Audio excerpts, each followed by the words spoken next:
Hey there. Tonight I want to begin with a list of kings scratched into clay, and with one very quiet shock. The first rulers of Sumer are said to have ruled not for years, not even for lifetimes, but for spans so vast they feel like weather moving across the face of deep time. Tens of thousands of years. Then, almost without warning, the numbers collapse. The rains become mortal. The gods turn their faces away.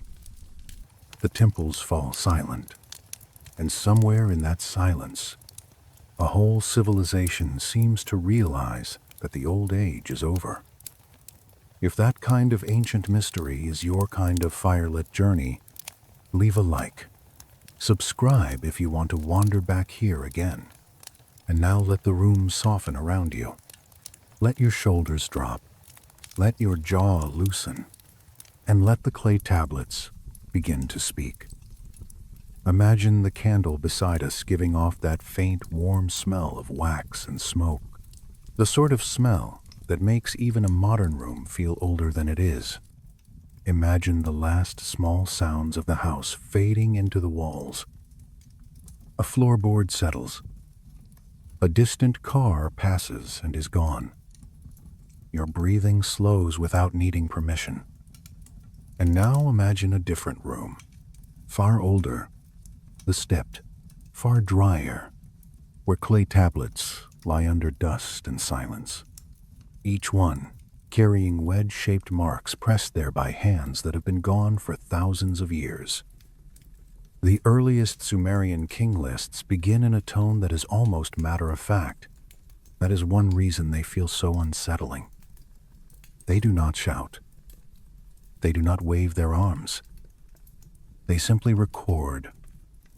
Alulim of Eridu ruled for 800 years.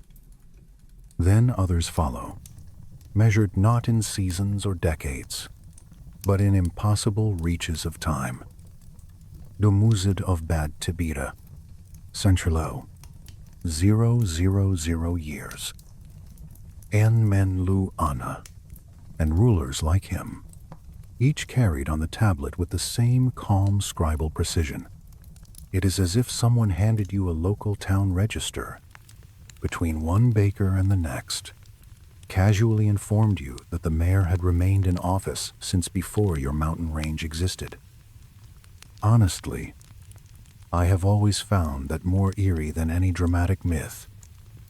Numbers can feel colder than monsters. A monster at least makes noise. A column of impossible rain lengths just waits for you to notice it. If you were standing here with me in a museum archive, leaning slightly closer to a case of brown-fired clay under low-controlled light, you would see how ordinary the objects look. No thunder. No burning halos. Just tablets, chipped at the edges, dense with script, the color of old dust and river mud baked hard. And yet on those quiet surfaces is a whole theory of reality, a world in which the first rulers are not merely human kings, but something closer to divine administrators, beings whose relationship to time itself is different from ours. Then comes the turn. Without explanation, or at least without the explanation modern readers want, the reigns shrink. No longer tens of thousands of years. No longer impossible ages. Suddenly kings begin to rule for spans that sound human. A few decades. A generation. Sometimes less. The list does not perform this shift like a poet announcing tragedy. It just does it. And that plainness is what makes it feel like a door closing. Some scholars would say the early reigns are symbolic, mythic, dynastic exaggerations, numerological theology pressed into historical form. Others note that the shift is so abrupt, and so closely surrounded by language about divine favor departing that the old scribes may have understood themselves to be recording a real change in the structure of the world. We cannot be sure, and it is wise to move gently here. But even if one strips away every grand claim, the emotional fact remains. The king lists preserve a memory of a before and after. An age when rule felt divine. An age when it no longer did. That transition matters because Sumer was not a small imaginary place living only inside stories.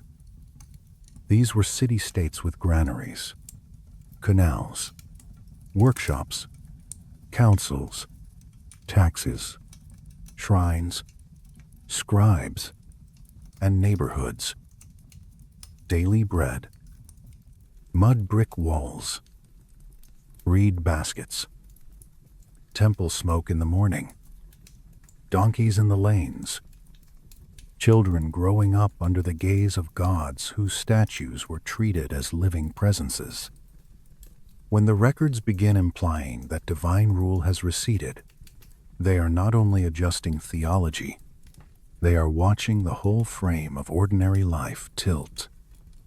The phrase that hangs over this period in the source material is the divine withdrawal. That is a haunting phrase. Not destruction, not battle, withdrawal. It suggests not that heaven was overthrown, but that heaven stepped back, quietly, deliberately, perhaps permanently. You know that feeling when a person leaves a room and only afterward do you realize how much of the room had been organized around them. The chairs face their direction. The conversation had been following their tone. The silence after they go is larger than the sound they made while present. That is how this transition feels in the Mesopotamian sources. The gods are not described first as dying, or being defeated, or vanishing in smoke. They turn away. Their favor departs, and the human world begins to feel the absence almost at once. The city of Eridu, ancient even by ancient standards, is one of the names that deepens the mood. It was revered as the first city, the old southern place tied to Enki and the deep waters. A city so old that later Mesopotamians already looked back at it the way we look back at legendary beginnings. When the king lists start with Al-Ulim of Eridu, they are not just naming a location. They are planting us in sacred origin territory. The divine age begins there, near water, near the first order of things. And then the numbers shrink. I like to linger on that because it is the simplest and strongest hook in the whole story. Before we even touch abandoned temples, strange astronomical reports, or priests hearing voices in the sanctum, we already have the central wound. Time itself seems to change character. The old kings belong to deep time. The later kings belong to history. Something has happened in between, and the scribes leave us only enough to feel the chill of it. Picture one of those scribes for a moment, a reed stylus in hand, damp clay waiting on a board, sunlight in a narrow band across the floor. He presses sign after sign into the tablet with trained calm, repeating formulas inherited from older records. Kingship descended from heaven. Such and such a king ruled for an age that could swallow cities whole. Then later entries, shorter, leaner, more plausible. Did he feel the strangeness? Did he pause?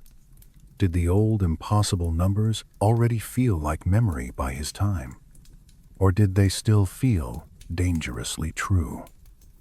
We do not know. But I suspect anyone copying those tablets while living in a world of ordinary mortality must have felt the contrast in his bones. The source script frames this shift as more than a scribal preference, and that is the right instinct for storytelling.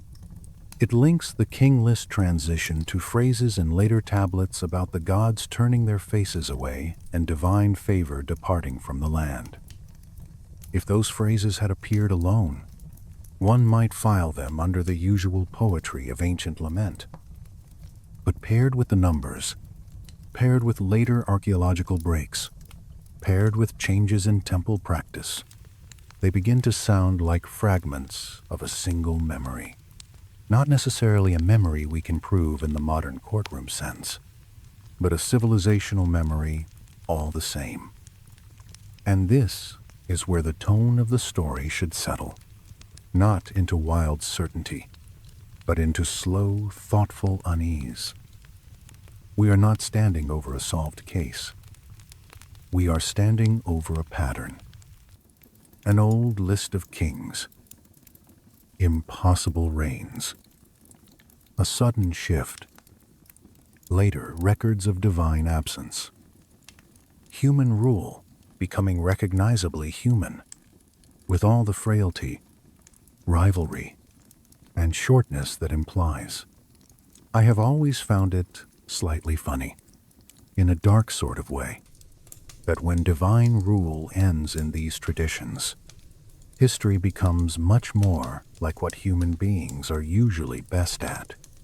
Arguments over land, succession trouble, shorter tempers, shorter reigns, and much less cosmic dignity.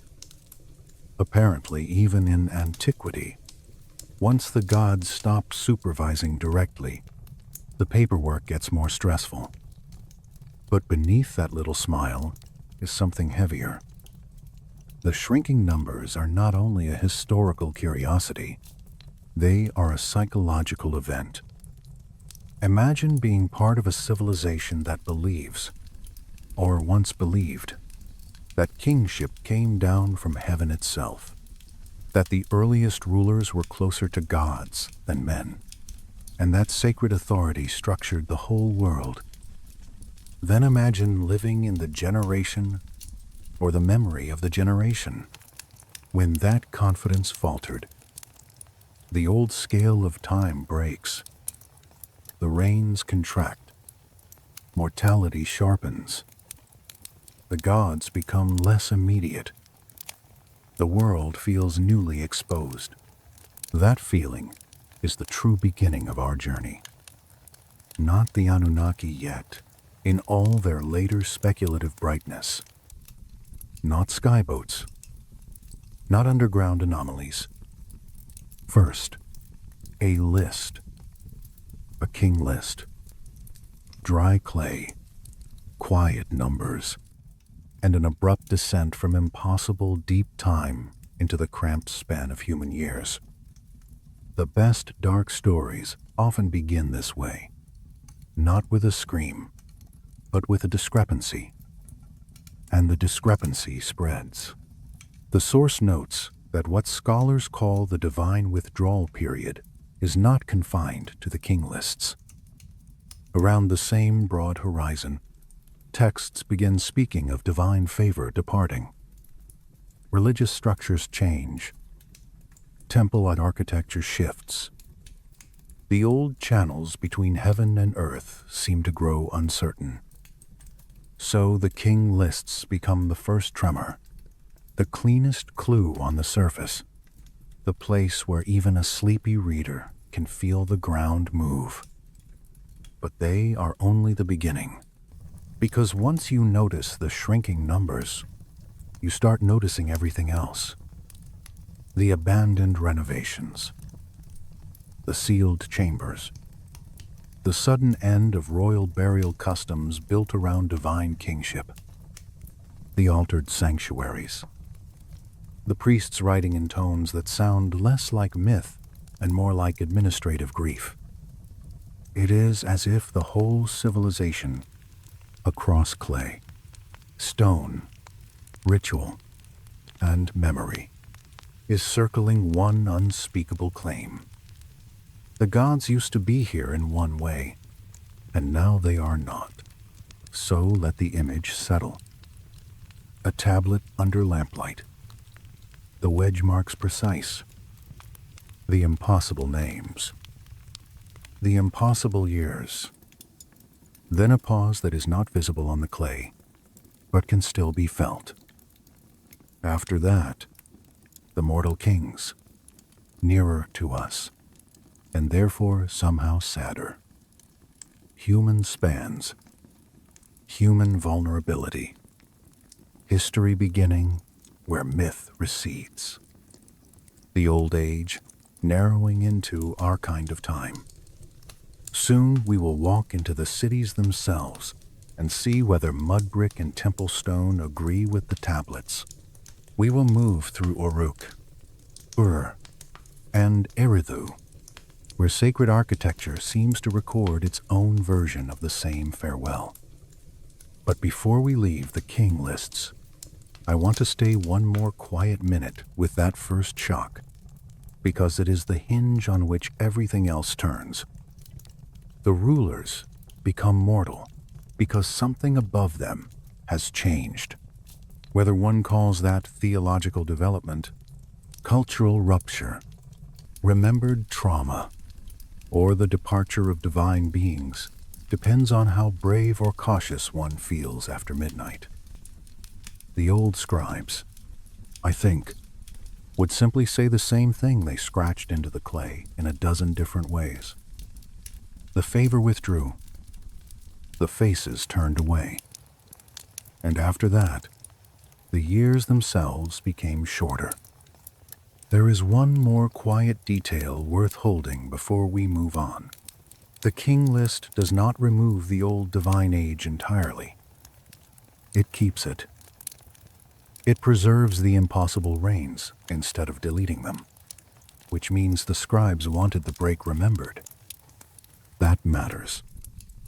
A later administration could have normalized the whole record, trimmed the absurdity, made the past more respectable. They did not. They left the giant spans in place, like fossil bones jutting out of the side of history. They wanted later eyes to feel the mismatch, to know that once, in however they understood once, the world had operated under a larger measure. And maybe that is the first real sorrow in the story. Not simply that the gods left, if they did, but that the human world kept a memory of the old scale and had to go on living without it. Imagine farming under skies that your grandfathers said had once opened. Imagine judging land disputes while copying records of kings who belonged to ages instead of years. Imagine offering bread and beer to divine statues in rooms where people still whispered that the old direct speech had gone quiet. The gap between remembrance and ordinary labor must have felt immense. I think that is why these texts still breathe a little when we read them. They are not only records, they are fragments of adjustment. Clay evidence that a civilization was learning how to be mortal in a new way. The numbers get shorter, yes, but the ache hidden behind them gets larger, and that ache leads us forward into the sanctuaries where brick, burial, and silence begin to say the same thing. The rulers become smaller. The years become human. And somewhere above the tablets, whether in heaven, memory, or fear, something vast has already started to turn away. Once the king lists have taught us how to hear the break, the cities begin to confirm it in brick and silence.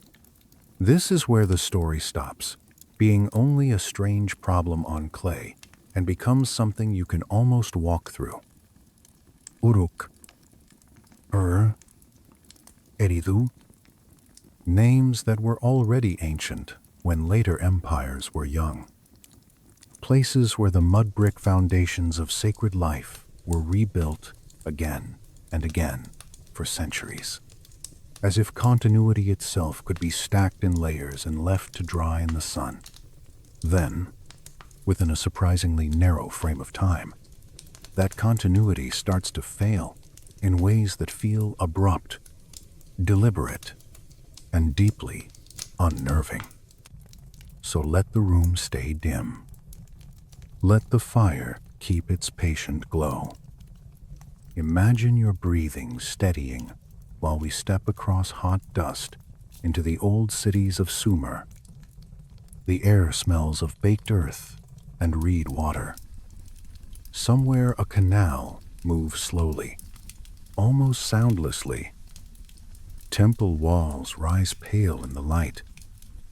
Workers carry baskets. Priests pass through courtyards in linen and wool. At first glance, it is a functioning sacred world, busy, ordered, repetitive in the way real civilization must be if it hopes to last. Then you begin to notice what was left unfinished. Uruk is one of the clearest places to start.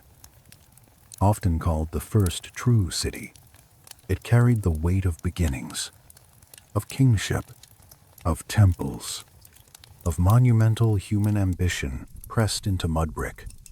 In the Anu district, according to the source, construction patterns changed radically during the late, early dynastic period. The Great White Temple, which had dominated the sacred precinct for generations, was abandoned in the middle of renovation. That detail has always gripped me. Not after a glorious completion, not after an orderly transition. Mid-renovation. If you were standing there with me, moving carefully through the excavated layers, you might see what the archaeologists saw. Tools left in place, work interrupted, plans half embodied in brick. It is one of those quiet details that feels louder the longer you stare at it. A people who know how to finish large sacred projects do not usually stop in the middle unless something has changed above the level of ordinary inconvenience. And the phase that comes after the abandonment is no less strange. The architecture shifts. Smaller structures, different orientations, different principles. Most importantly for the source, the elaborate drainage systems that once directed libations down into underground chambers are no longer maintained in the same way. Those chambers, described as Abzu connections, had been tied to the primordial waters below, places where ritual liquid offerings move downward toward the unseen realm of the gods. Closing them is not like changing the color of a temple wall. It is like sealing a telephone line because no one expects an answer anymore. Honestly, that is one of the moments where the story becomes almost painfully intimate. Not destruction, not iconoclasm, just the quiet ending of a habit built on contact. A libation channel no longer needed. An underground chamber sealed. A ritual path severed. The source emphasizes that carbon dating places the closure of these subterranean features across multiple sites into a narrow range, which is important because it makes the process feel coordinated rather than leisurely. Whether coordinated by shared theology, by political crisis, by some larger event, or by the remembered departure of divine beings, is exactly the question hanging over the whole narrative. But the physical pattern itself is hard to ignore. Several cities begin acting as though the old traffic between divine and earthly realms has become uncertain.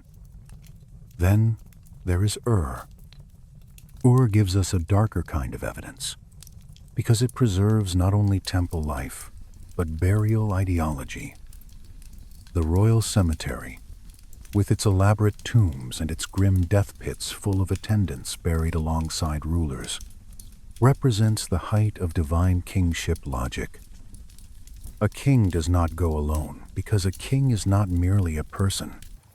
A king stands inside a cosmic order rich enough, or terrible enough, to draw an entire retinue into the grave.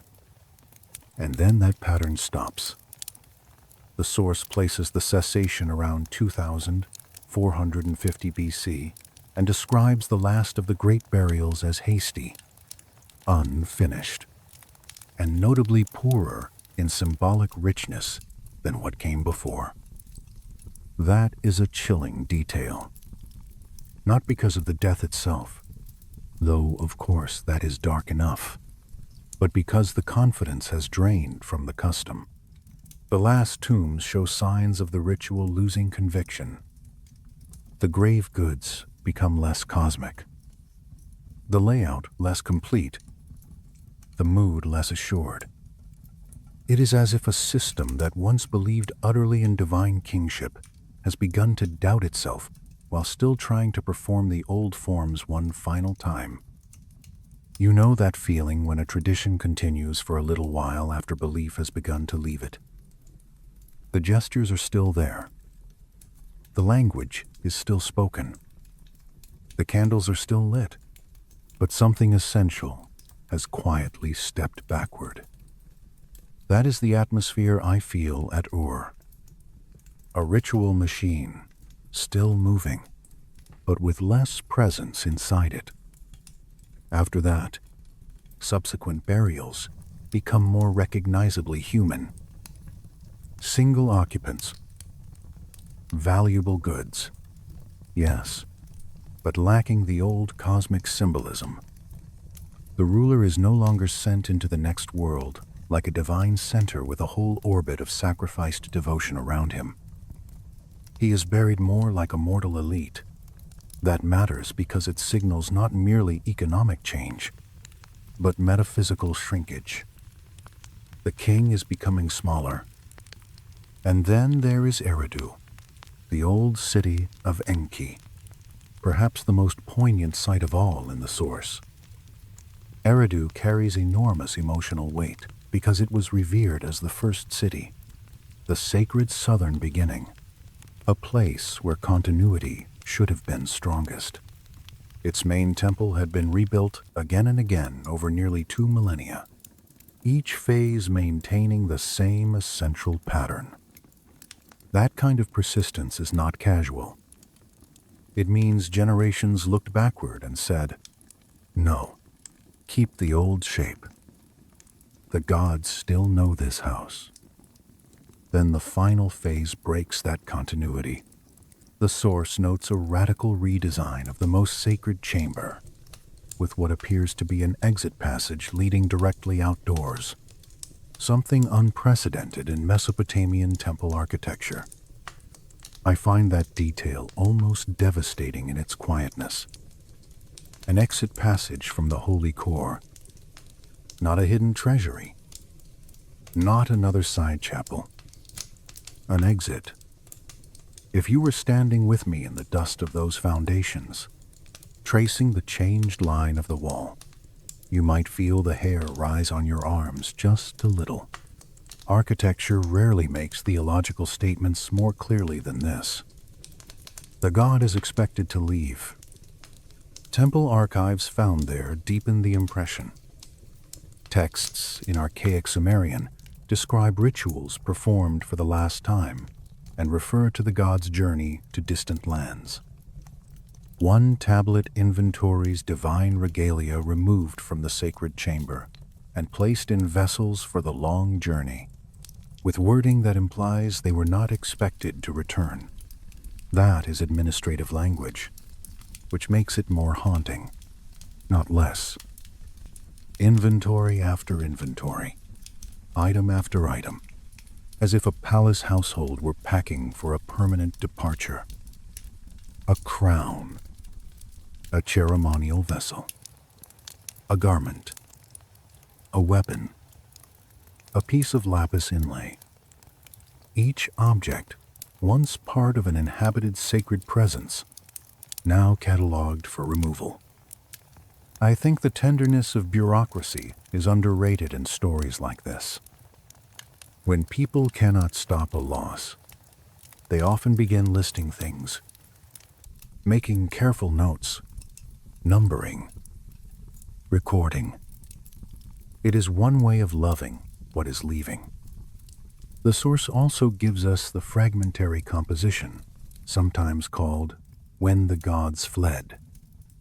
Whether one treats it as chronicle, lament, stylized memory, or later literary framing, its emotional power is undeniable.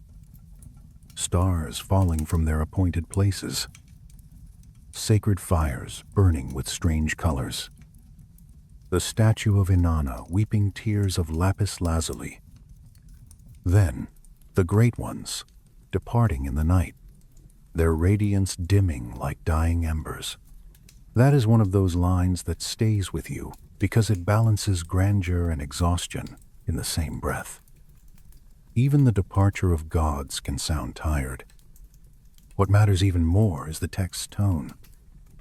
The source stresses its matter-of-fact quality, and that is precisely why it works.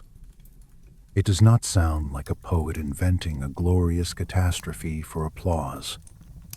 It sounds more like a record kept by people who had jobs to do while the order of the world thinned around them. Which temple? Which sequence? Which objects removed? Which flames dimmed? The horror, if we can call it horror, arrives wrapped in procedural calm. And this pattern stretches across cities. Enlil from Nippur, Enki from Eridu, Inanna from Uruk. Each departure accompanied by silenced oracle chambers and failing eternal flames. That repetition across sites is what gives the whole tradition such a strange coherence. One can argue over interpretation. One should. But it is hard not to feel that a single civilizational memory is trying to speak through all these separate remains. I sometimes think of it like walking through a house after someone has moved out carefully rather than leaving in anger. The furniture is gone. Closets are empty. Certain marks remain on the wall where things once hung. A bowl has been forgotten on a shelf. The rooms are clean enough, but not alive. There is no violence in the scene, yet it is still devastating because presence has been replaced by arrangement. That is how these temple sites feel in the source. Carefully closed, systematically altered, not ravaged so much as vacated. The later Akkadian and Babylonian material complicates the picture. Of course, it adds departure protocols, skyboats, chosen humans taken along, and cyclical interpretations meant perhaps to soften the unbearable finality of the earlier Sumerian tone. That is exactly what later cultures do with inherited losses. They explain them. They frame them. They promise recurrence where the first witnesses only felt severance.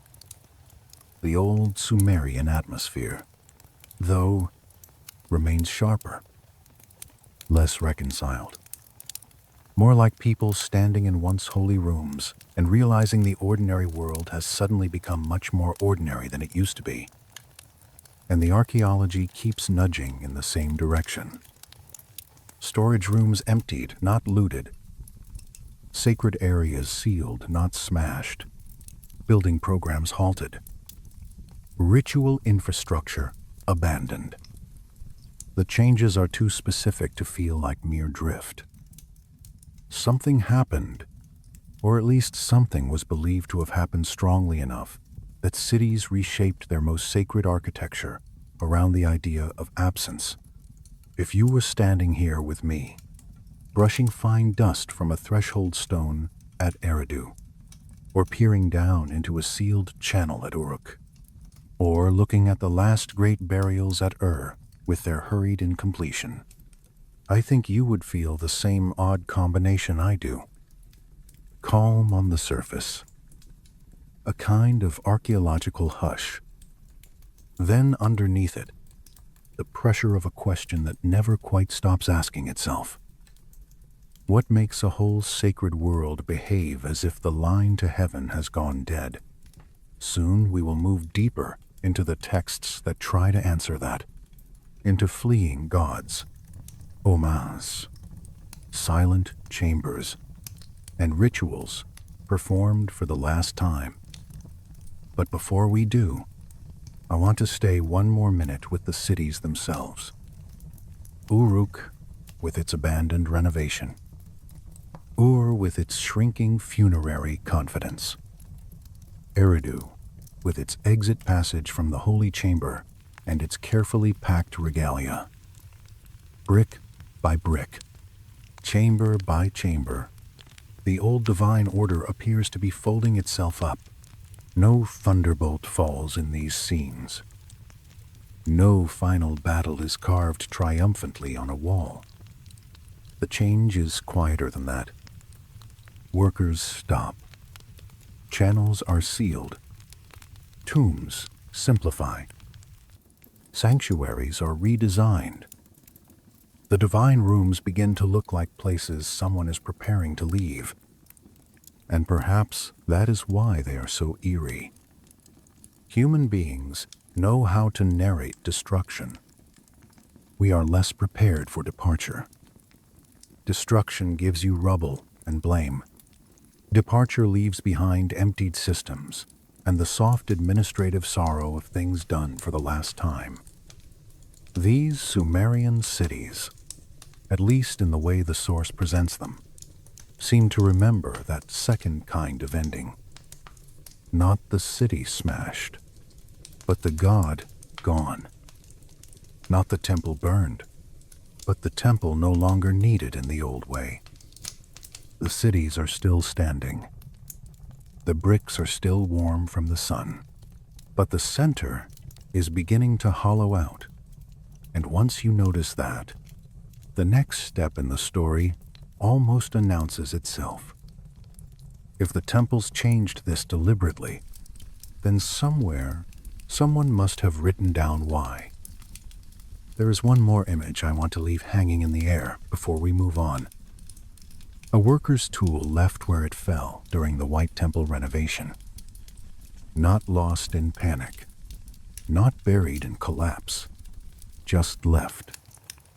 A small human object holding the shape of interruption. I think that tool may be one of the saddest witnesses in the whole story. It tells you there was still work to do. It tells you people expected continuation. And then something happened that made continuation feel pointless, or impossible, or suddenly secondary to a more urgent kind of farewell. Hey there, let us keep moving. Because once the cities themselves begin to look as though someone important is packing to leave, the tablets start saying so, in words that are somehow even colder. Not loud words. Not theatrical ones. Administrative words. Ritual words. Inventory words.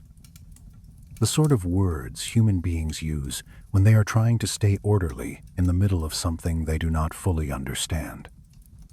If you have ever opened an old drawer after someone is gone and found labels, folded cloth, careful lists, and little practical arrangements that made sudden loss feel more real rather than less, then you already know the mood of these texts.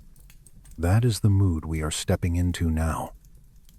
Not myth in its wildest form. Not yet. Something narrower, steadier, more unnerving. The record of departure. The source gives a fragmentary composition often called When the Gods Fled, and even the title has that strange balance of grandeur and practicality. Not when the gods conquered, or when the gods thundered, or when the gods unveiled their final secret. When the gods fled, it sounds almost like the heading on a report filed after a difficult night. What makes the text so effective is its tone. It does not sing like a triumphal hymn. It does not roar like an apocalyptic vision. It notices. It records. It tells you which omens came first, which temples were affected, which divine beings left in what order, which sacred objects were removed, which fires dimmed, which chambers fell quiet.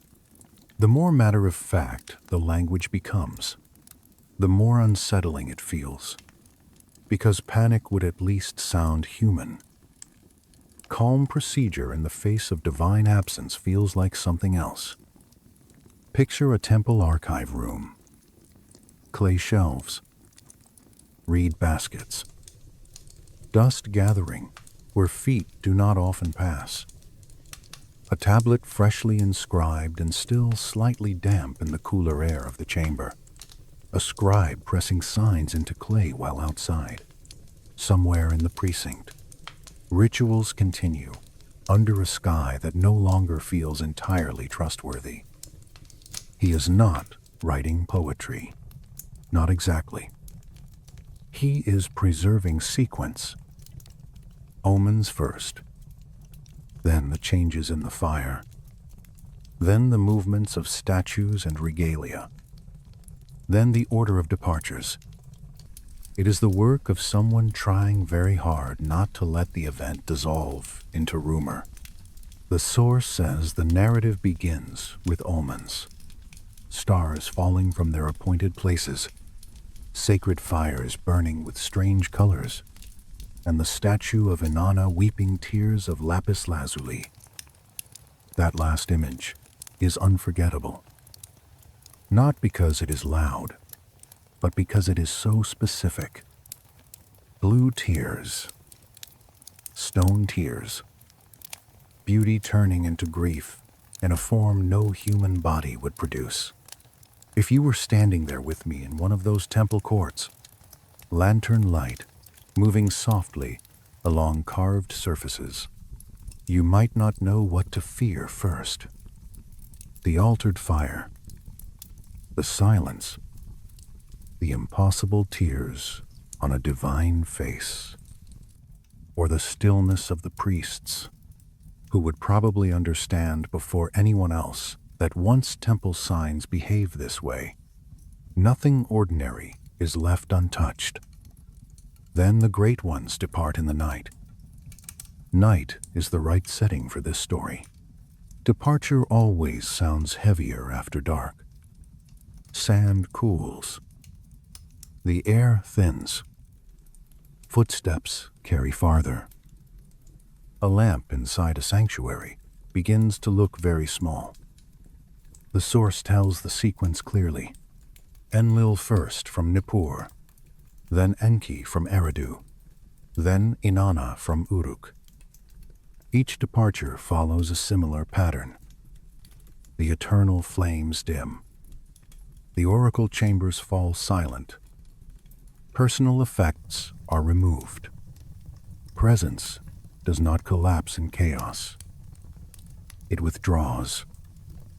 Honestly, that may be the darkest part of all.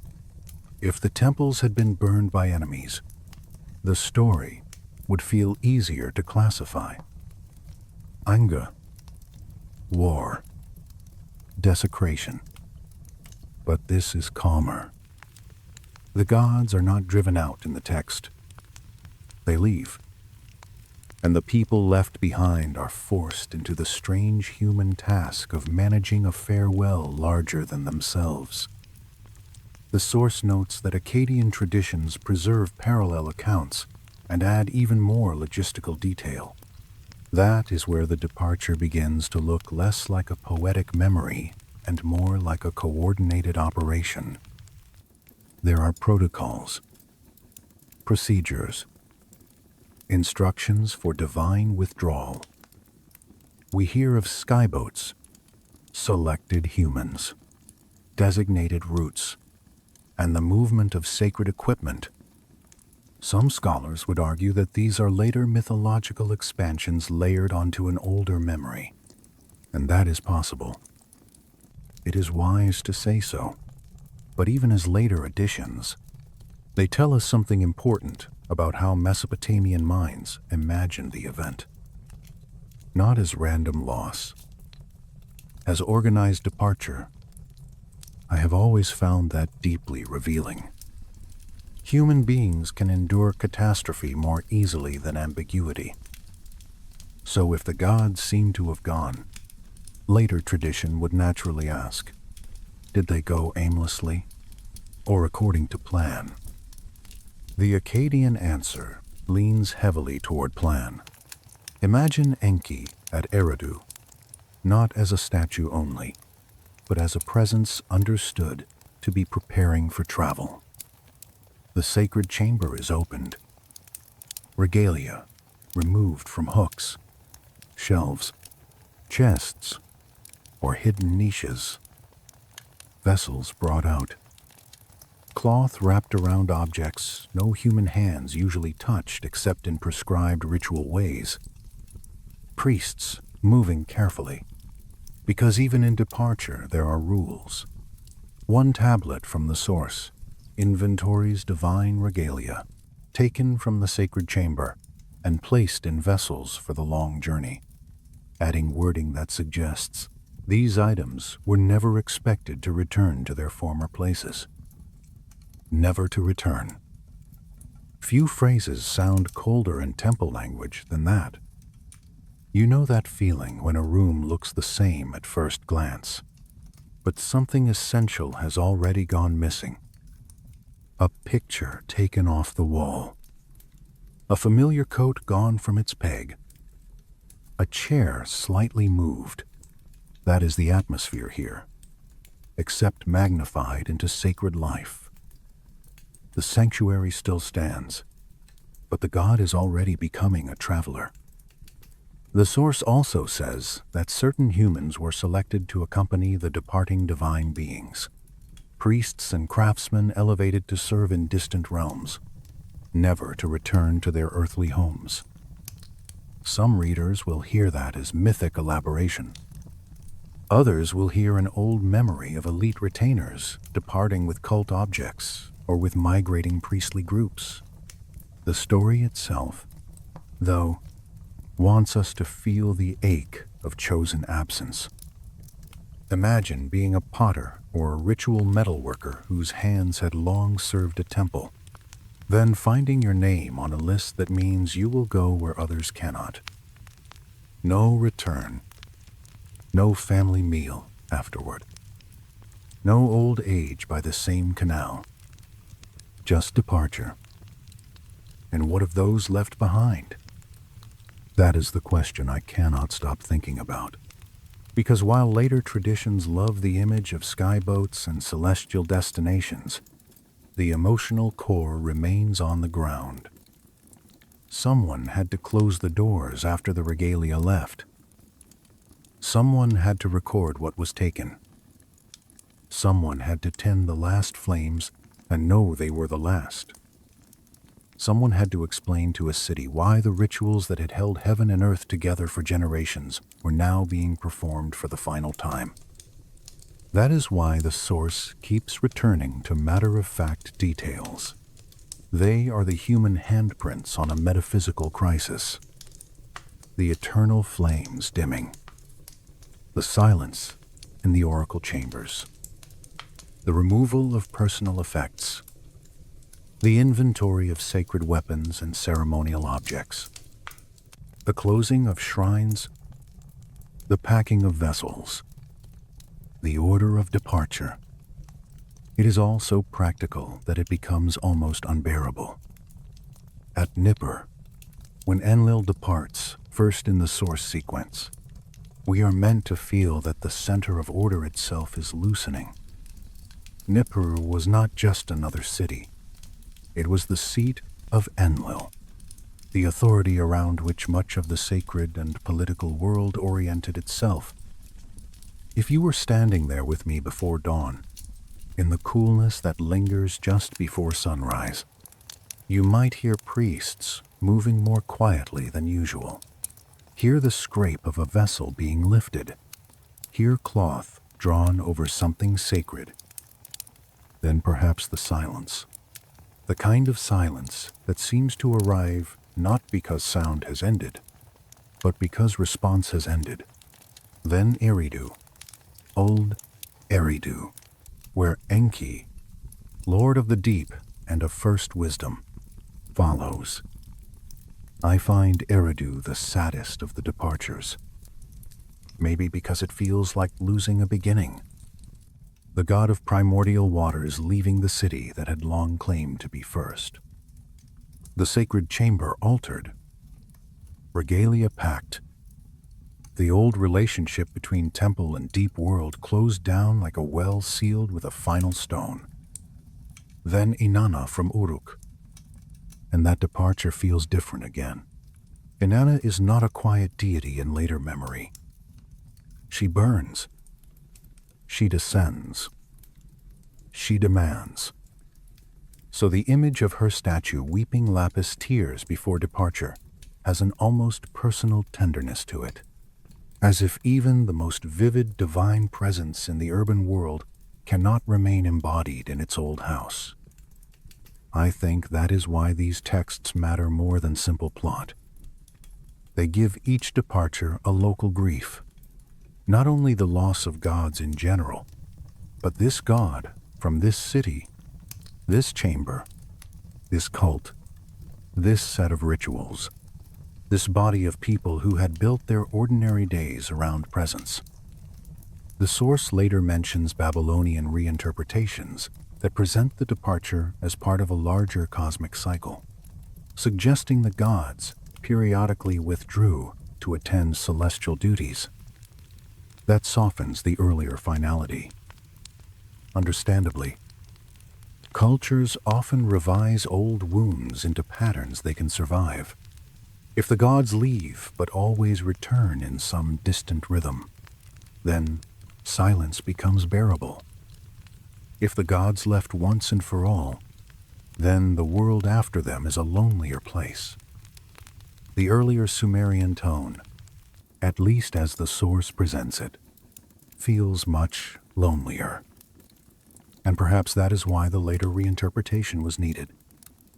A world in which the gods have not been defeated, only withdrawn, can still keep temple routines going in modified form. It can maintain piety. It can hope. It can explain why rituals now feel different without admitting complete abandonment. I do not say that cynically. It is simply how human societies preserve continuity after a break too great to stare at directly. They put a cycle around it. They place the silence inside a theory. Still, beneath those later theories, the earlier dread remains. The gods fled. The fires dimmed. The chambers emptied. The city temples that once served as direct residences now begin to look like houses after the family has moved on. If you were to walk slowly through those sanctuaries with me after the final rites, the details would be almost painfully ordinary. Impressions in the dust where a vessel once sat. Hooks left bare. A floor mark where a statue base had borne weight for generations. A room acoustically unchanged, yet emotionally hollow. Human beings are good at sensing absence in places built for presence. We feel it in churches, palaces, bedrooms, schoolhouses, and apparently temples too. What the source gives us here is not just narrative, but procedure under sorrow. That is why it works so well for a sleep story of ancient collapse. The world does not end with a crash. It ends in one register by being carefully closed down. Item by item, flame by flame, room by room. The priests do not become hysterical. They become very exact, which may be the saddest thing they could do. Soon we will lift our eyes from the archive rooms and sanctuaries toward the heavens, because the source insists the sky itself participated in this transition. The stars moved strangely. Meteors rained. The heaven roads opened. Temple astronomers wrote until they no longer wrote at all. But before we do, let the last image here remain very simple. A priest with a tablet. A list of things removed. A sacred chamber behind him, already emptier than yesterday. He presses the final wedge signs into the clay while somewhere outside the city still sleeps, unaware that by morning the world may look the same and yet no longer be held by the same nearness. The gods, or whatever the old texts believed the gods to be, have begun to travel. And the human task now is to remember the order in which the lights went out. Once the temples have begun to empty, and the tablets have started speaking in the language of departure, the story raises its eyes to the sky. This is one of the points where the source becomes especially strange, and strangely compelling, because it insists that the gods did not leave in private. The heavens themselves, according to these records, announced the withdrawal first. The stars shifted. Strange lights crossed the dark. The roads of heaven were disturbed. The watchers climbed their platforms, took their measurements, pressed their signs into wet clay, and little by little began to understand that whatever was changing below was also happening above. I have always loved that ancient cities put their astronomers on top of temples. It feels exactly right. Watch the gods by getting closer to the sky, even if only by a few stories of mud brick and stone. Imagine the night air at one of those high platforms, cool after the heat of day, bronze instruments catching faint starlight. A priest astronomer wrapped in wool, eyes narrowed against the dark, patient in the old disciplined way of those who know that meaning often appears slowly. Beneath him, the city lies quiet. A dog barks once and then stops. Somewhere water moves in a canal. Above him, the heavens should be orderly. Then they are not. The source script leans on the astronomical diaries, those careful technical records that Mesopotamian temple scholars kept with astonishing seriousness. That matters, because these are not presented as ecstatic visions or temple hymns. They are observational records. Dates, positions, patterns, deviations. And in the crucial period before the final temple closures, the language begins to change. The diaries speak of stars that walked from their places and the heaven road disturbed. That phrase alone is enough to keep a person awake if read too late at night. The road of heaven disturbed. It suggests not merely spectacle, but traffic interrupted, direction altered, an order usually trusted now showing strain. The source gives us a particularly vivid example in the form of a fire star that moves against the wind of heaven. Modern readers may hear meteor, asteroid, bright comet fragment, or something of that sort. Ancient observers, of course, heard omen. If you were standing with me on one of those observation platforms while such an object crossed the night, you would not need a theory to feel its force. The sky itself would seem to have grown a wound. A bright thing moving where no bright thing should move, over day after day, pulling attention and anxiety after it like a trail. The source says this object appeared in the constellation of the Bull of Heaven and drifted toward the Eagle over 27 days. That specific kind of duration matters because it gives the whole episode a slow dread. Not a flash and gone marvel. A sustained disturbance. Something watched every night.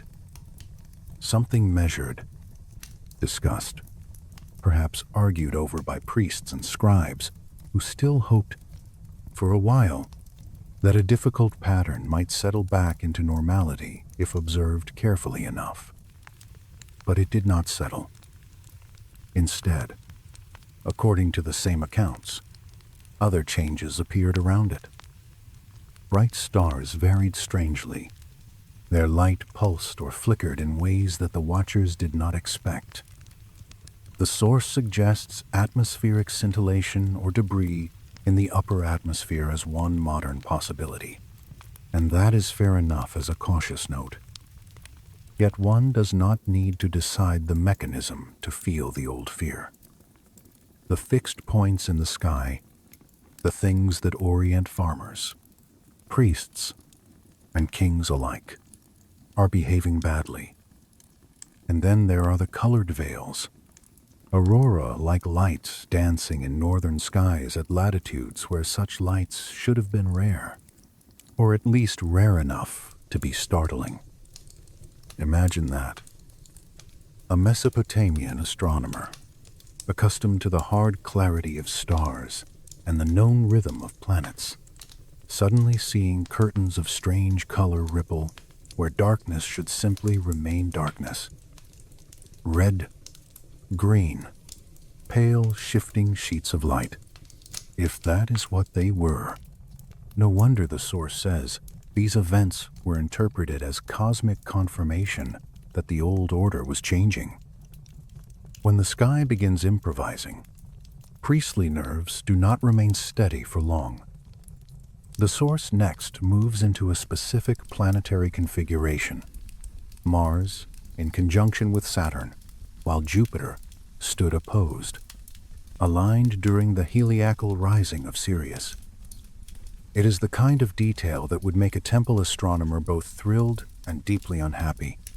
Thrilled because rare configurations are what careful skywatchers live for. Unhappy because rare configurations, in a sacred world, are never only about beauty. They mean something. And in the source, they mean the gods gathering for counsel in distant places. That phrase is quietly devastating. The gods gathering, but not here.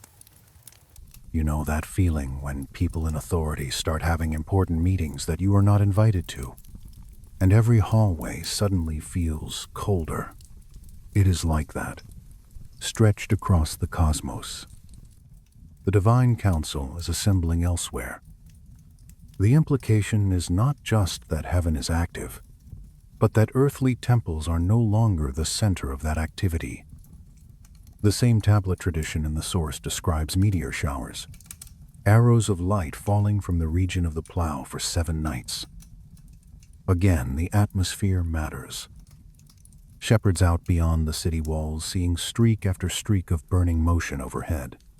City dwellers climbing roofs to watch. Priests trying to record number after number until counting gives way to awe or worry. The heavens are not sending one sign. They are sending too many. I think that is why the source feels effective even where it becomes more speculative. It stacks phenomena until the emotional logic is undeniable. First, the disturbed stars.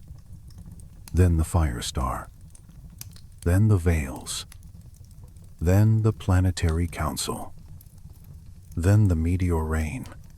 Then brightness changes in Regulus, the king's star, pulsing over 40 days in a way no ordinary observer could easily ignore.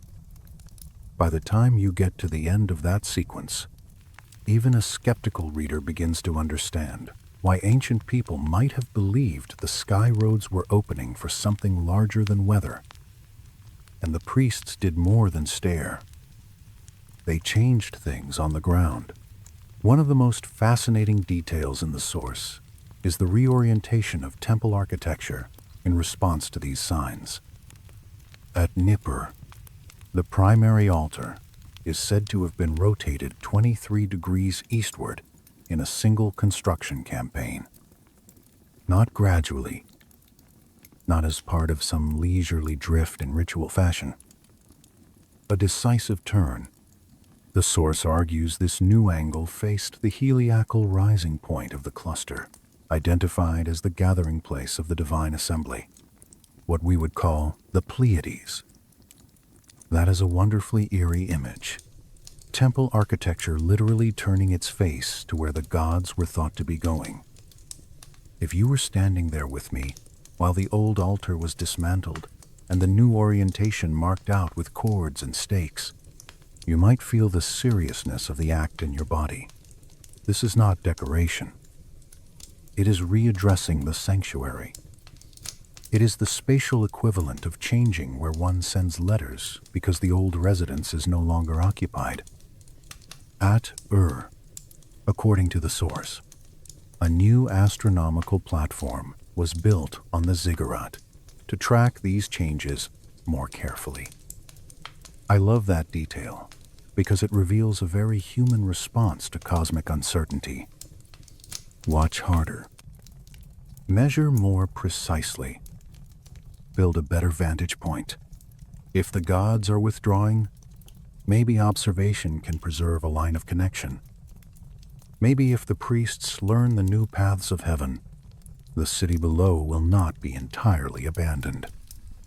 Then comes one of the most cinematic pieces in the source, the countdown calendar from the tablet that tracks celestial events one after another until a final entry that simply says, "The heaven road opens.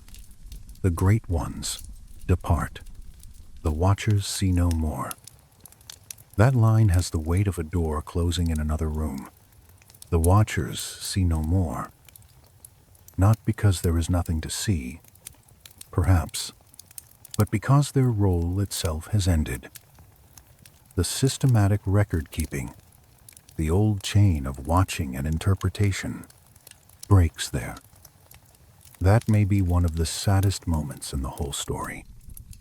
A civilization of careful observers reaching the point where even observation no longer holds the world together. The last entry is made. The clay dries. No next tablet follows in the old sequence. A long-practiced sacred discipline stops mid-breath. The source also says many astronomer priests simply vanish from the record in this period. Some readers will take that literally. Others will suspect social upheaval, migration, or changing bureaucratic priorities. That debate is real and worth respecting. But again, the emotional pattern is the point for our narrative. The people whose entire vocation was to read the dialogue between sky and temple are either dismissed, transformed, or gone. The heavens continue, but the old conversation has changed language. One of the details I keep circling back to is the phrase "Night of the Empty Throne" from the ritual archive. It sounds ceremonial, yes, but also very intimate. An empty throne is a room-level image. A chair without its sitter. A raised place, no longer radiating authority. The source says 7 high priests stood vigil through the night while reciting incantations, and during the final performance, lights ascended from the temple roof toward the star path. Whether one hears that as ritual vision, atmospheric phenomenon, or remembered mystery, the image is unforgettable. Lights rising from the temple roof into the dark, while men below keep chanting because the alternative is to stand there with their mouths open. honestly, that feels wonderfully human. The cosmos may be coming apart overhead, but someone still has the schedule for the vigil and intends to keep it. The source briefly broadens beyond Mesopotamia, too, noting Egyptian and Chinese records of unusual celestial events around similar horizons. That claim moves into a more comparative and debated space, and it is right to treat it carefully. But as part of the story mood, it helps widen the sky, not just one priesthood under one horizon, but many old watchers in distant lands, all noticing that familiar lights have become strange. I think the genius of this section lies in how it ties cosmic disturbance to earthly reorientation. The sky signs are not isolated wonders.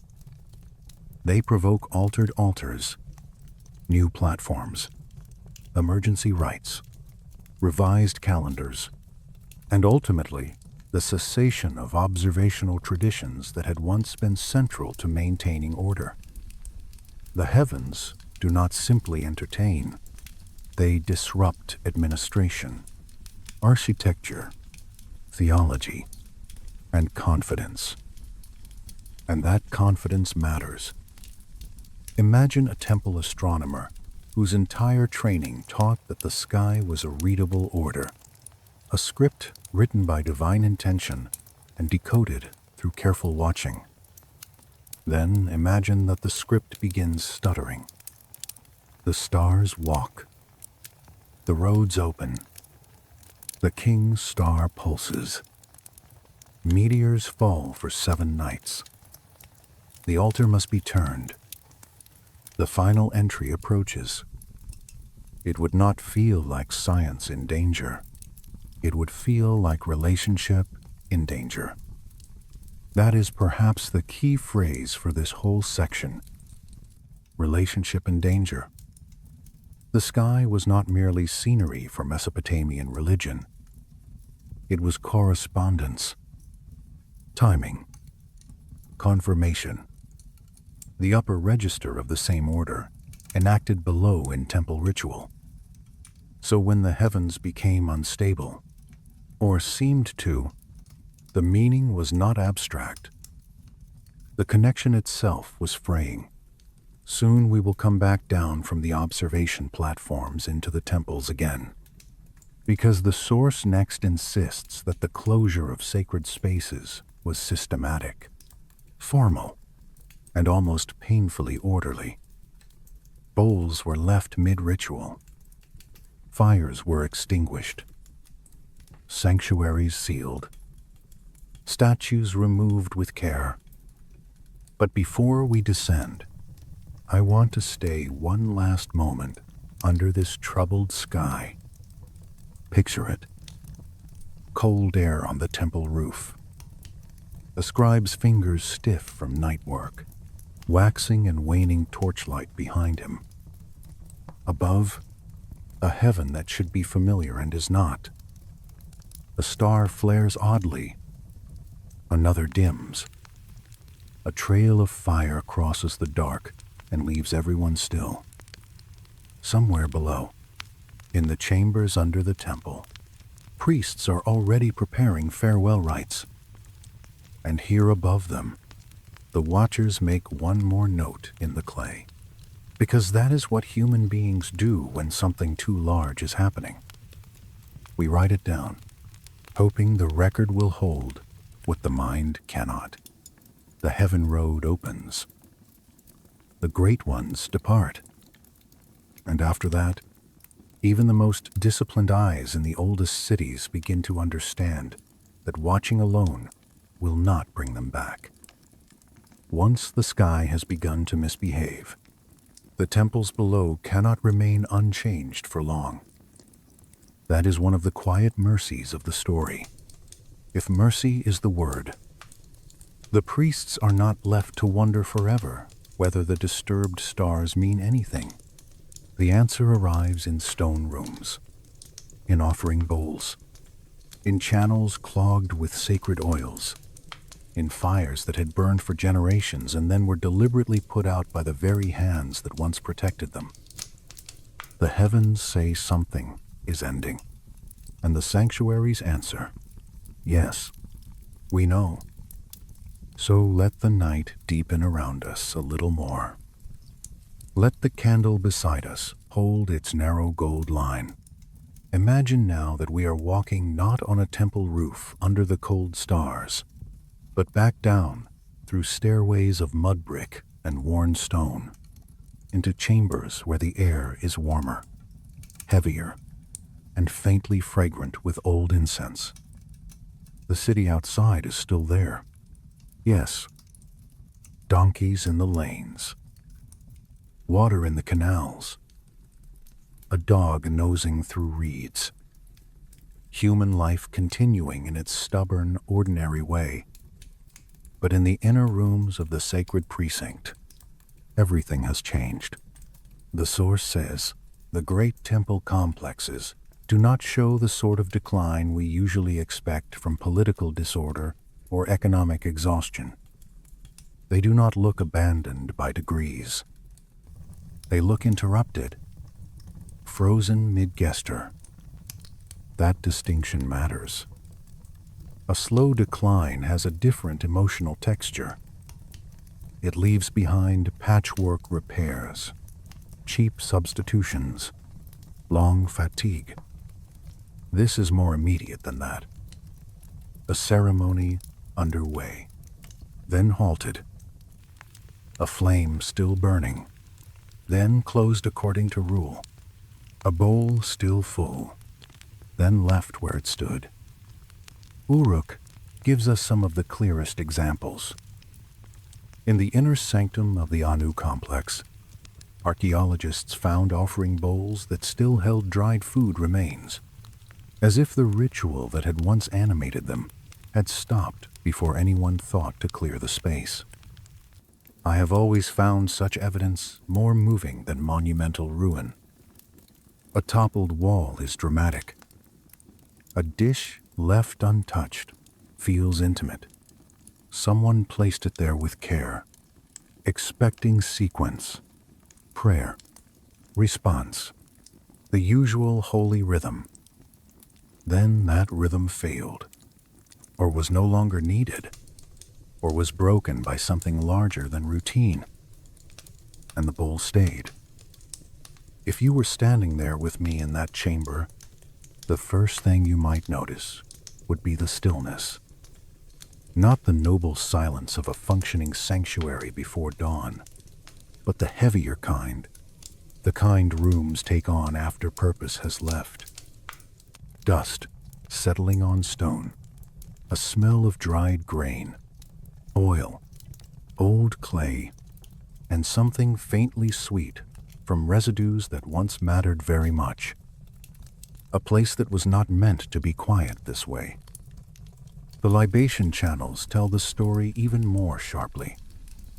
These were the carefully engineered stone conduits designed to carry sacred liquids down toward underground chambers, linking the altar zone to the deeper cosmic realm. In the source they are found clogged with a mixture of precious oils, wine, and frankincense resin in quantities far beyond normal daily use. Farewell offerings. The tablets call them gifts for the journey. Again, the language is terribly calm. Not emergency dumping. Not desecration. Farewell. You know that feeling when you realize a room has been arranged not for everyday living, but for last use. A final meal set out. A letter left on a table. Candles burning lower than usual because no one plans to relight them. That is the mood of these clogged channels. They were not merely neglected. They were filled as part of closure, as if the road downward itself had to be honored one last time before being allowed to fail. At Nippur, the evidence grows stranger still. The source describes a final ritual meal laid out in the main altar chamber. Multiple courses prepared, expensive foods brought in, golden serving plates positioned, and then the whole thing left unfinished. Roasted peacock, honey-glazed dates, rich foods of celebration or solemn feast. Yet several dishes remained untouched, personal items of the diners, seals, ceremonial daggers, drinking vessels, were left scattered across the room as though the participants rose suddenly and did not come back. Honestly, that detail bothers me in exactly the right way. It feels too domestic for myth and too ceremonial for accident. You can picture it too easily. People seated in order, the low talk of attendants, the warm smell of meat and honey, the clink of metal on vessel rims. Then an interruption. Not panic, perhaps, not shouted alarm, but some signal strong enough that people stood, left their own things behind, and followed a new urgency into the next room, or out into the court, or into the night.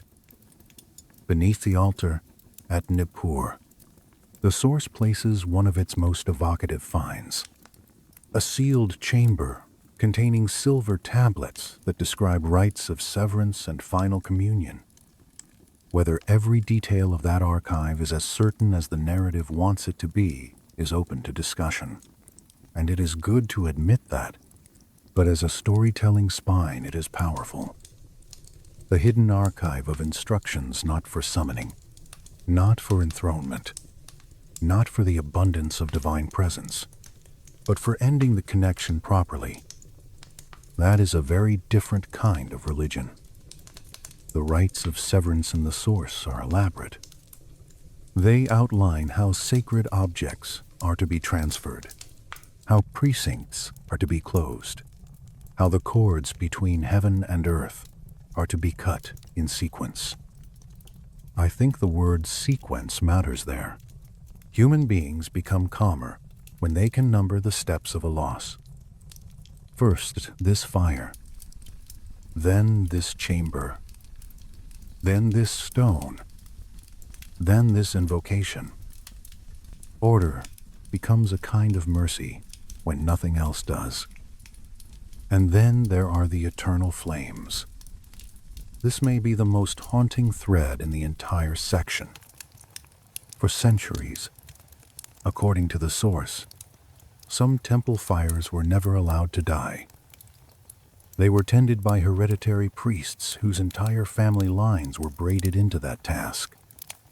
Imagine such a life. Grandfather, father, son, each one learning the same gestures, the same timings, the same care with ash and fuel and sacred continuity.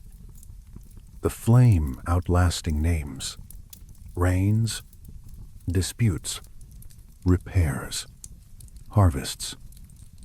A line of fire running through generations, like a living signature of divine residence.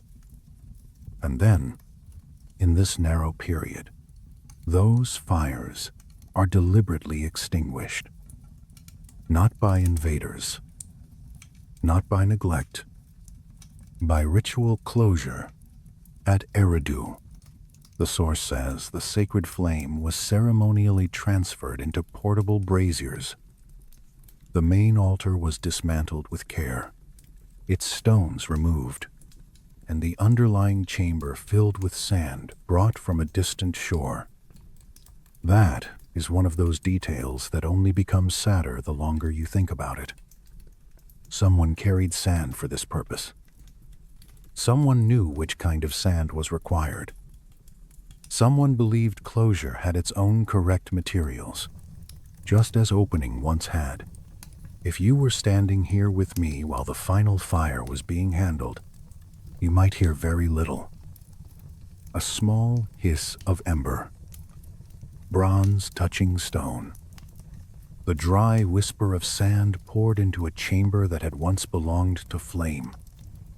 No grand music, just the measured work of ending. The room would smell of warm ash, resin, old heat, and finality. The source also describes the careful removal of divine statues. That matters because it distinguishes closure from looting. Statue bases show signs of controlled lifting. Wooden frames used to extract the images without damaging their ritual purity. This is not the work of enemies stripping a shrine. This is relocation. Orderly, practiced, almost tender. The god leaves with dignity. The room is then left to human silence. Temple inventories from Girsu and elsewhere list what was removed. Golden vessels, lapis inlays, ceremonial weapons, tablets of instruction, and the destinations are described in terms like the high places, the skyboat, the celestial storehouse.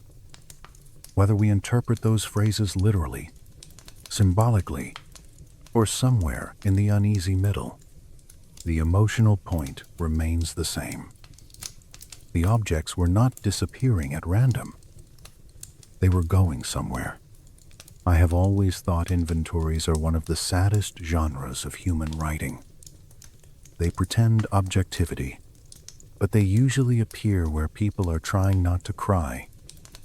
One vessel, one throne fitting, 2 lapis plaques, 3 ritual blades. The more exact the list, the more palpable the loss behind it. Then come the people. Temple personnel records, according to the source, show dismissals beginning about a year before final closures. That timing is quietly devastating. Imagine the rumors in those corridors. The senior priest not meeting your eye. The accountant unusually generous with severance.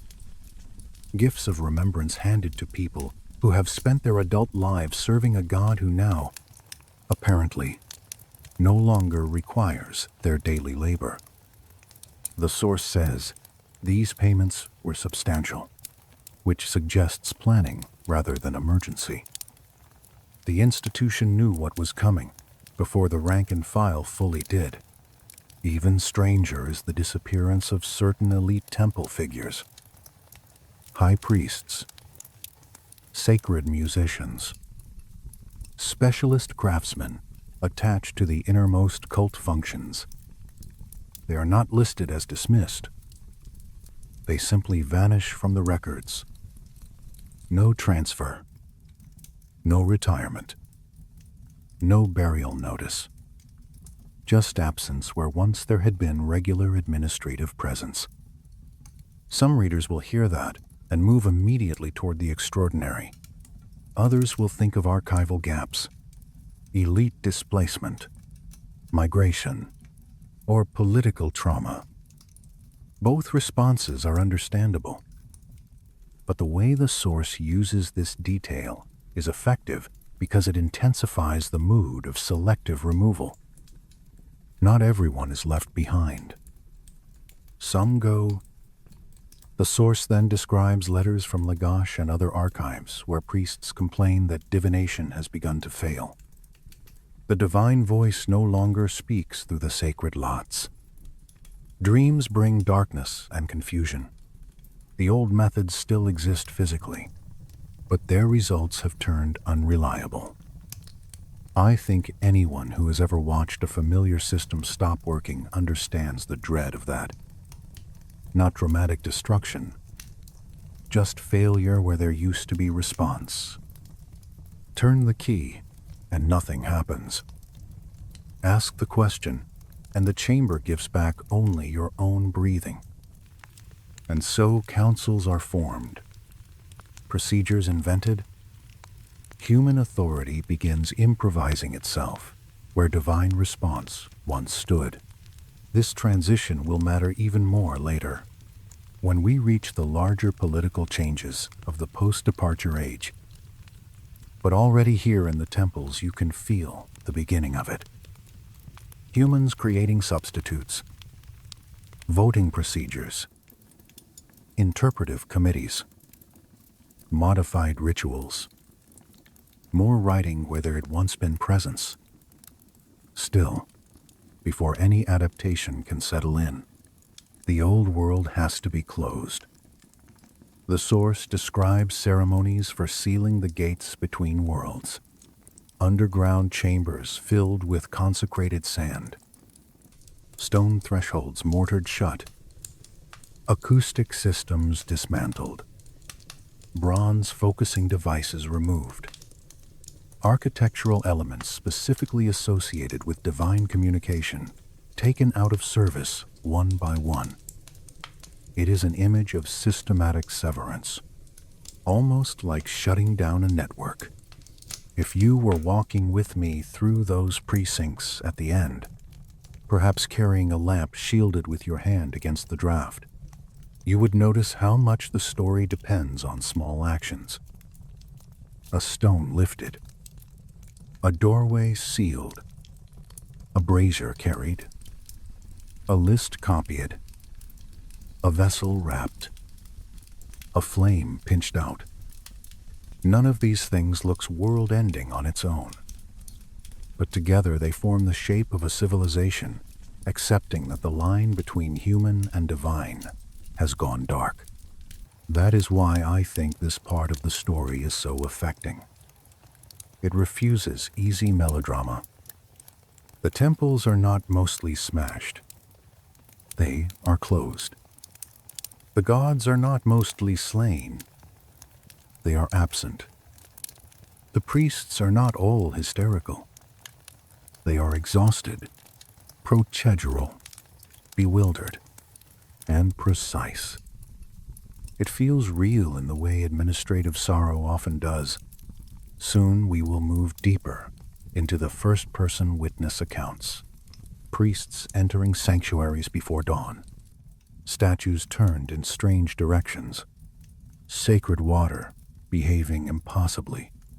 Voices from stone giving closure instructions. And all the psychic unraveling that followed. But before we leave the temples themselves, I want to stay one moment longer by the last fires. Picture those braziers again. Portable, glowing, low.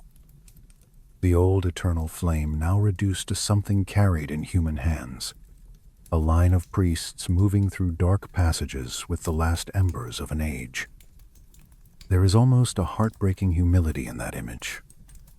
For centuries, the gods had been given houses of brick, precious metals, carved thresholds, permanent hearths. In the end, what remains is a handful of carried fire and the knowledge that by dawn the sanctum will no longer be what it was.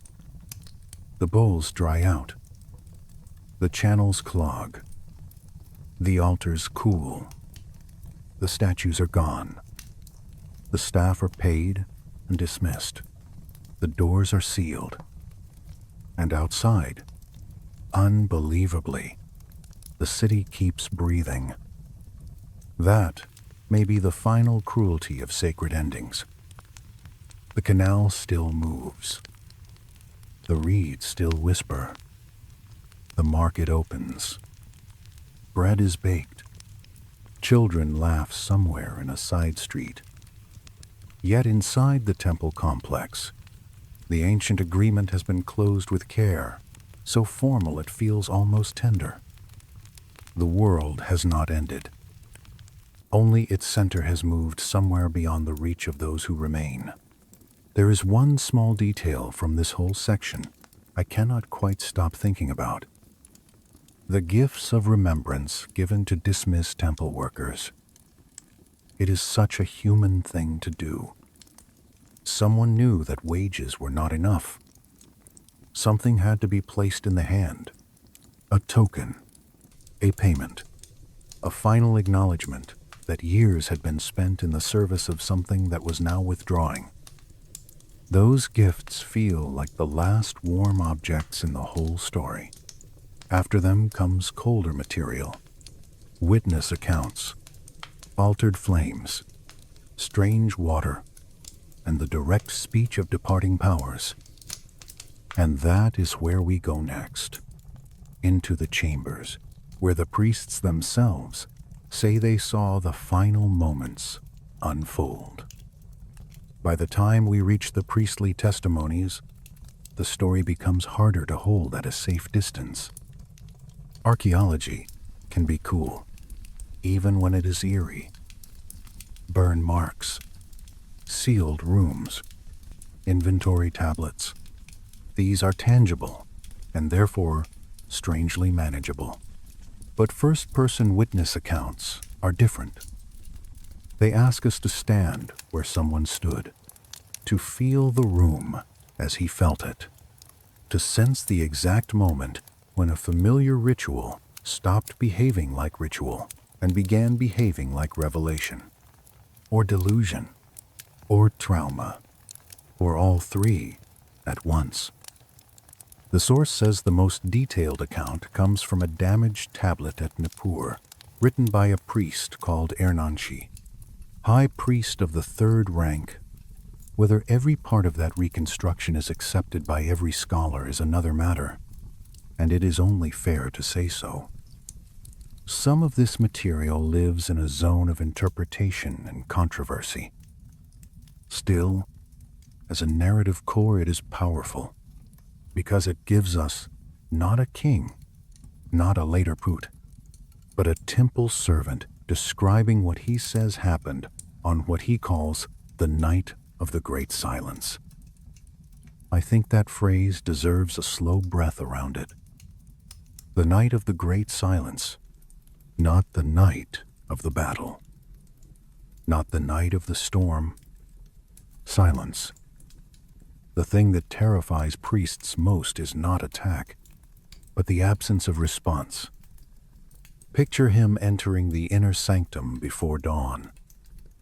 He has done this for 20 years, the source says, which means his body would know the movements before thought fully woke.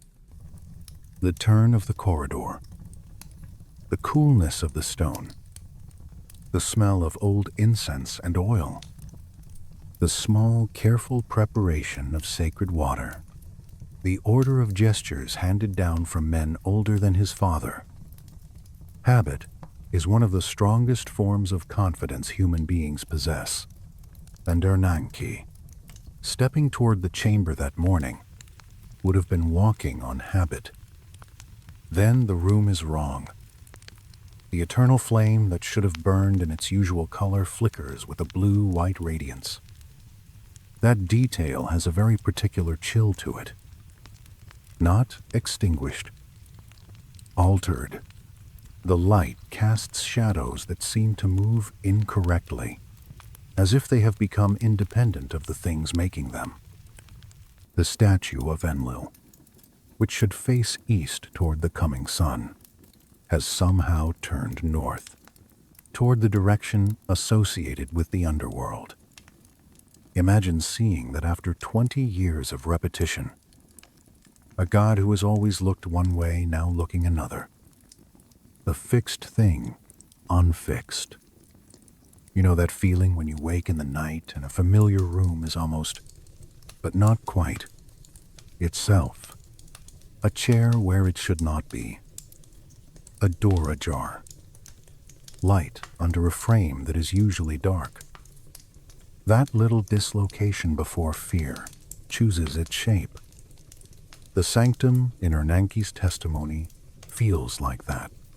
Only sacred, is formal, and far harder to dismiss as imagination. The source then gives us one of the strangest images in the whole body of evidence. The sacred water does not pour normally. Instead, it forms spherical droplets that hover briefly in the air before falling in patterns resembling cuneiform signs. I admit, That is the kind of detail that sounds impossible and therefore immediately memorable. Some readers will feel it tips the account into visionary territory. Others will hear in it the voice of a witness, reaching for language equal to an event he did not know how to explain. Either way, as storytelling, it is extraordinary. The rite itself is refusing its old rules. Even water, the most obedient element in ordinary temple action, has become unreadably alive. Ernanchi says he recognized some of the water-formed signs as phrases in an archaic dialect older than his own everyday ritual speech. That is psychologically convincing in a curious way. When people encounter events they experience as sacred rupture, they often reach first for the oldest language they know. Age gives authority when the present no longer feels stable. Then he approaches the statue. Mesopotamian temple statues were not merely reminders. They were treated as inhabited centers of presence.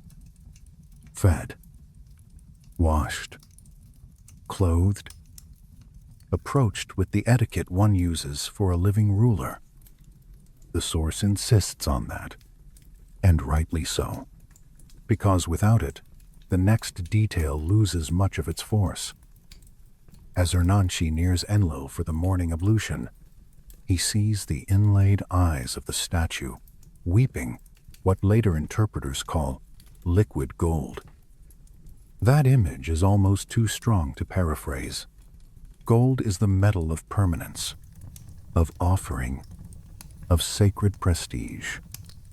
Tears are the sign of grief, loss, surrender, or unbearable pressure. Join the two, and you get a god mourning in the very substance human beings most associated with divine wealth.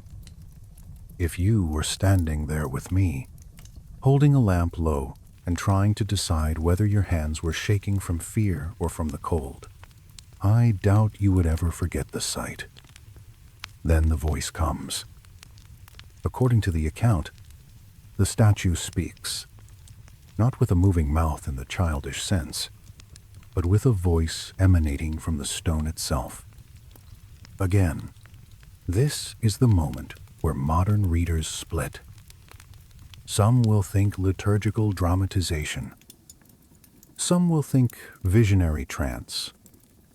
Some will think there may once have been ritual technologies or acoustic effects behind such experiences. Others will simply hear the old claim plainly. The god spoke. For the purposes of the story, the important thing is not forcing certainty. It is preserving the witness atmosphere. Ernanchi believed he received direct instructions, and those instructions were not about blessing, victory, or abundance. They were about closure. The god tells him, "The time has come for the great withdrawal." That phrase in the mouth of stone has a terrible dignity. The god does not sound panicked. The god sounds administrative. There are procedures to follow. Certain fires must be extinguished in a sequence. Foundation stones removed from specific points. Incantations performed to seal the gates between realms. Sacred objects gathered for transport to what the account calls the staging area for ascension. Even in departure, the cosmos apparently prefers order. Honestly, that is one of the eeriest consistencies in this whole source. Every layer, architecture, archives, ritual leftovers, and eyewitness testimonies insists on procedure. The gods do not simply stop taking calls. They initiate a shutdown. Parallel accounts from other cities deepen the atmosphere. A damaged testimony from by a keeper of sacred vessels named Naram in the source, describes the moon god's regalia being removed under direct divine instruction. Naram notes that the beings overseeing the process looked human in broad outline, but not entirely. Their skin seemed subtly luminous. Their eyes reflected light, like polished metal. Their forms were solid, and yet at moments appeared faintly translucent, with shadows that did not behave properly. That is exactly the kind of detail I would expect from a witness account hovering between devotion and shock. Not a full, coherent taxonomy of the supernatural, but sharp sensory fragments. Light wrong on skin, shadows wrong on floors. The body registering discrepancy faster than the mind can classify it. Naram also observes something else important. The departing beings are selective. They do not take everything valuable. They ignore certain gold pieces and ornaments. Instead, they choose ceremonial weapons, astronomical devices, and tablets written in what he calls the script of heaven. That selective pattern appears across the source again and again, and it is one reason later readers have found the material so tantalizing. It suggests purpose, not theft, not panic. Purpose. The emotional cost of these experiences on the priests is another thread the source handles well. Accounts from Lagash and elsewhere describe insomnia, recurring nightmares, a persistent sense of invisible observation, and the collapse of trusted divination practices. The dreams stop working. The sacred lots contradict themselves. Incubation rituals produce empty sleep or visions of abandoned landscapes and silent skies. I think anyone who has lived through the failure of a trusted pattern can feel the ache in that. These men were trained for response. Their gods had always answered in one form or another. Then suddenly the old channels return only static. The high priestess Ninala, in the source, is particularly affecting. She tries repeatedly to restore contact with the goddess Bao through increasingly elaborate rites, and nothing works. I imagine her in a chamber, faintly scented with resin and old linen, hands moving through each familiar gesture with extra precision, as though perfect performance might pull heaven back across the threshold. The lots are cast, the offerings made, the formulas recited. Still nothing but contradiction, silence, or darkness. That is a very intimate kind of grief. The grief of ritual no longer meeting the world it was built to address. From such failures emerge the councils of interpretation, human committees, replacing direct oracle speech. It almost sounds drab next to weeping statues and luminous beings, but in some ways it is the more radical moment. Once divine speech ceases, humans must learn to govern ambiguity together. They vote, they debate, they compare readings. It is the beginning of a more recognizably human religious bureaucracy, and you can feel both the ingenuity and the sorrow in it. They are not restoring contact. They are learning to live without it. The source also lingers on the sealing rites, the ceremonies that formally close the channels between worlds. Priests from multiple temples gather. Gateways are mortared shut with prepared substances. Underground chambers are filled. Listening devices and bronze sound focusing plates are removed. Incantations in archaic Sumerian are spoken, not to open, but to close. I think that reversal is one of the most powerful symbolic turns in the whole story. Ritual language that once invited dissent now performs severance. If you were standing there with me during one of those sealing ceremonies, you might notice the tension between the grandeur of the language and the human fragility of the speakers. Voices steadying themselves, lamp smoke wavering, mortar spread with careful hands along a seam that no one had ever expected to close forever. Perhaps a younger priest glancing toward an elder, hoping for one last sign that the old contact will resume before the final stone is set. But the stone is set. The formula is completed. The door holds.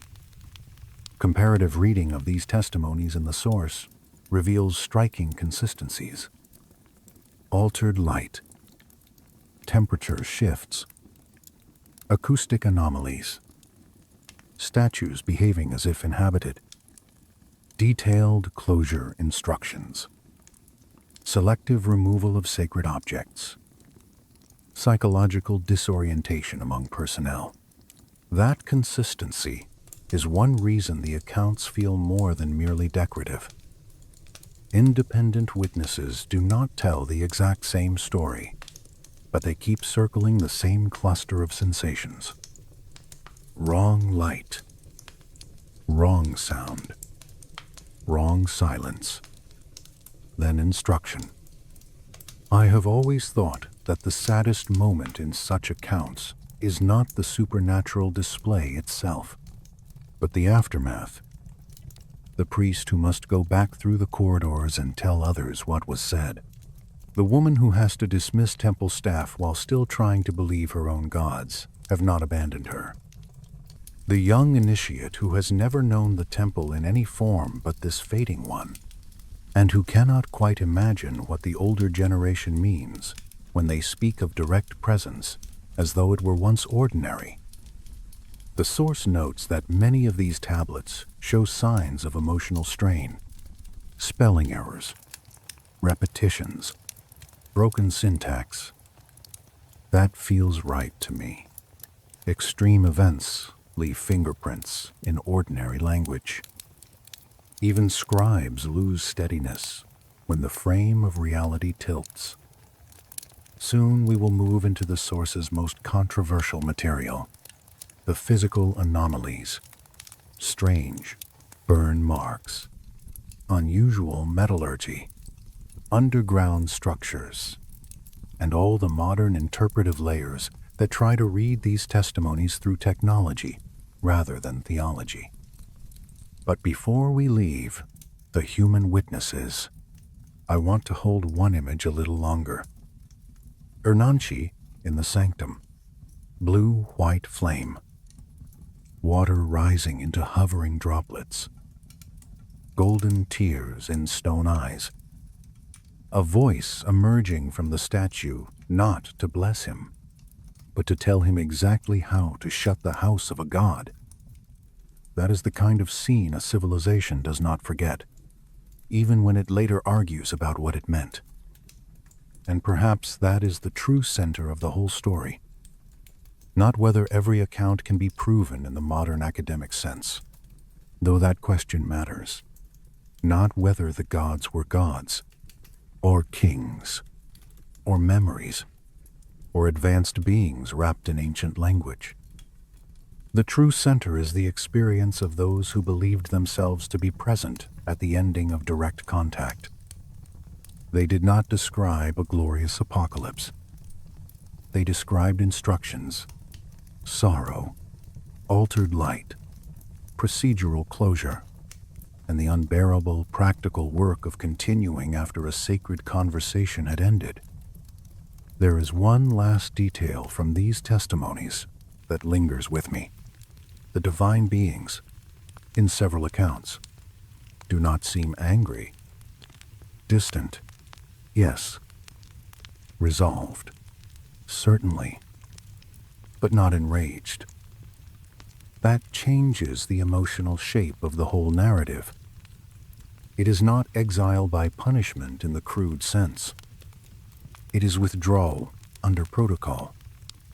That makes it colder, more adult, harder to bargain with. A furious god might be appeased. A departing one has already made the decision. So let the chamber dim now in your mind. Let the final instructions echo once and then soften. The priests have heard what they never wanted to hear. The rites of closure are underway. Human committees are replacing divine voices. Dreams no longer carry clear answers. And somewhere beneath the ritual language and the careful inventories, a more personal truth is settling into the bones of the witnesses. Tomorrow they will still wake, still wash, still copy tablets, still argue about procedure. But the world they wake into will no longer be the same world their teachers promised them, because the old nearness has thinned, and what comes next will belong more and more to human hands. By the time we reach the physical anomalies, the story changes texture once again. We are no longer standing only with priests in sanctuaries or scribes under lamplight. We are standing beside excavators, surveyors, metallurgists, radar technicians, and later interpreters who look at burn marks in limestone and strange alloys in ceremonial objects and ask a question that makes historians nervous for very good reason.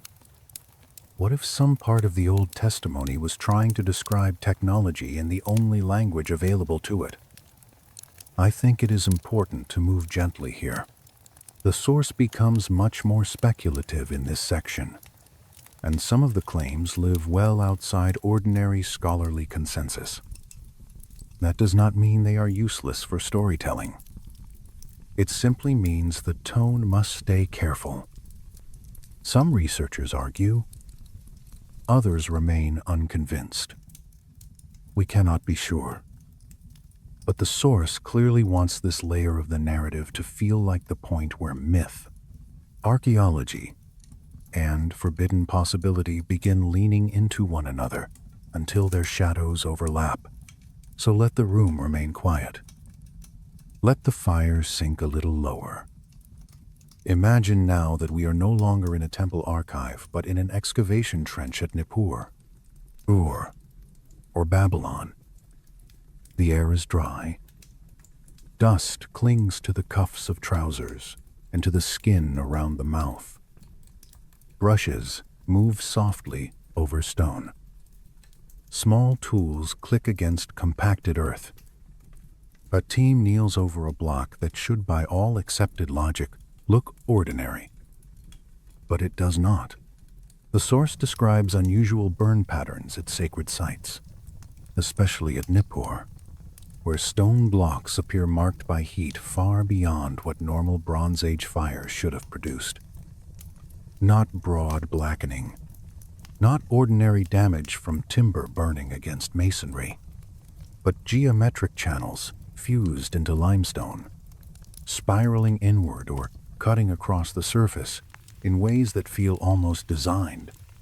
If you were standing here with me while an investigator traced those lines with a gloved finger, you might feel the old archaeological thrill, the moment when a ruin stops being background and becomes a question.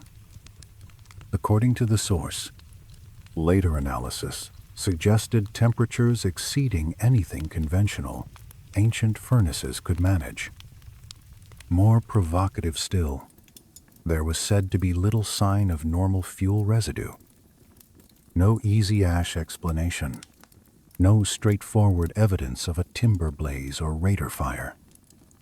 Instead, the marks are presented as though some more focused source of energy had touched the stone. That is the point where ordinary archaeology starts rubbing its forehead and asking for a very strong drink. At Ur, the source points to vitrified sections in the royal cemetery area, surfaces turned almost glass-like, smooth in places where heat appears to have altered the material itself. Again, this is not impossible in principle. Fire can do astonishing things under the right conditions.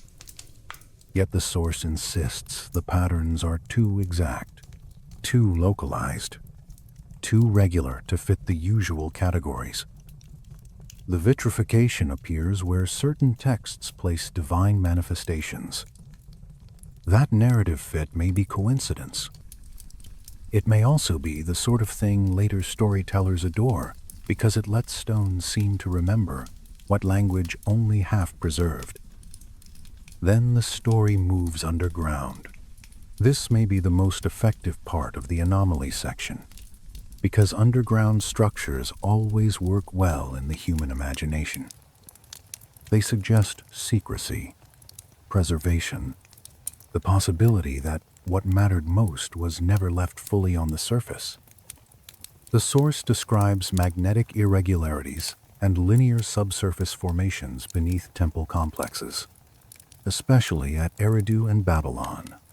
Some of these anomalies appear as regular paths or corridors extending in unnaturally straight lines, converging at points associated in tablets with gathering places, departure zones, or hidden, sacred infrastructure. If you were standing beside the modern survey equipment with me, looking at the ghostly lines on a screen, you might feel that familiar temptation to make patterns too quickly. Human minds are shameless that way. We see 3 straight lines and a buried chamber, and immediately begin whispering about machines, gates, or lost operations centers. Sometimes the mind is right. Often it is just being dramatic. The difficulty is that the source feeds that instinct very skillfully. It pairs the subsurface lines with old texts about routes to the high places and chambers beneath the sacred precinct. The result is hard to forget even if one stays skeptical. The metallurgy in the source is even more provocative. Ceremonial bronze and gold objects from major temple sites are said to contain rare trace elements or manufacturing tolerances beyond what modern experimental archaeology has comfortably replicated using accepted ancient methods. Now, this is exactly the sort of claim that demands caution. Experimental archaeology is a wonderful discipline, but failure to replicate something under one set of assumptions does not automatically prove alien involvement or lost super science. It may prove only that ancient craftsmen were extremely good, or that we have not fully reconstructed their tools, labor systems, or tolerances. Still, in a story like this, the details matter. The source mentions a ceremonial dagger from with an edge and finish measured to astonishing precision. Imagine it resting under museum glass. Small, bright, dignified, looking almost modest until magnification turns it into an insult to your assumptions. A blade so exact it seems to belong less to a Bronze Age workshop than to a much later world of machining and controlled production. I have always thought artifacts like that are unnerving because they make history feel less linear than we were promised. Not necessarily stranger in a cosmic sense, but less obedient. Then there are the crystals. The source speaks of quartz-like formations or crystal matrices embedded in underground temple chambers, especially at Babylon, arranged in ways that suggest acoustic or piezoelectric function. Now we are firmly in the zone where some readers lean forward and others lean back. I sympathize with both. It is easy to overread such evidence, especially when ancient religion already supplies a language of power, resonance, dissent, and divine communication. Yet it is also true that ancient builders often understood acoustics and spatial effect with far greater sophistication than modern people casually assume. They knew what chanting did in a chamber. They knew how stone carried voice. They knew how resonance altered presence. So when the source links crystal structures, sound tubes, and listening chambers to divine speech, the idea may be speculative, but it is not emotionally absurd. Imagine descending into one of those lower spaces, the air cooler now, and slightly damp, your footsteps softer, the ceiling close, light from the lamp scraping along walls that have not seen the sun in thousands of years. In a niche or foundation cavity, there are patterned mineral forms, perhaps quartz, perhaps not exactly, catching light in an almost cold way. Above you, through shafts or tuned channels, ritual sound would once have entered. Below you, the chamber seems built not merely to store, but to respond. The source also raises chemical residues found in ceremonial vessels, compounds not easily matched to familiar ancient substances, including references to polymer-like materials and proteins with unusual characteristics. This is the point where most sober archaeologists would place their hands gently on the table and say, "Slow down." Quite right, too. Ancient contamination, modern contamination, degraded materials, testing errors, overinterpretation. All these possibilities must be admitted. But again, our task in this phase is to keep the source spine faithful. The source wants these residues to feel like traces of advanced or unusual material culture, leftovers from offerings or divine sustenance too complex for conventional models. I think the strongest way to carry that in story form is not by over-asserting it, but by letting the strangeness sit. A bowl scraped clean in antiquity. Millennia pass. A technician in a lab coat studies residue under modern light and finds molecular patterns that do not fit the easy categories. Nothing explodes. No triumphant soundtrack plays. Just a moment of quiet professional confusion. Those moments often do more narrative work than sensational declarations ever could. Then the source moves into human remains. This is where the story becomes especially charged, because once one starts speaking about priestly lineages, genetic irregularities, and altered bodies, the whole ancient divine withdrawal narrative begins leaning toward the paleo-contact. Reading the source clearly prefers elite burials, according to the source, show unusual cranial capacity, dense bone structure, and genetic markers more concentrated in high-ranking religious lines. It even mentions apparent surgical precision in cranial modifications and traits associated with enhanced cognition or toxin resistance. These are the sorts of claims that absolutely require trustworthiness signals in the telling. Some researchers claim this. It remains debated. We cannot verify many of these conclusions at face value, but as part of the source's internal logic, they matter enormously. They are meant to suggest that the people closest to the gods were not merely socially elevated, but physically distinct, perhaps through long-term selection, ritual practice, or something more radical.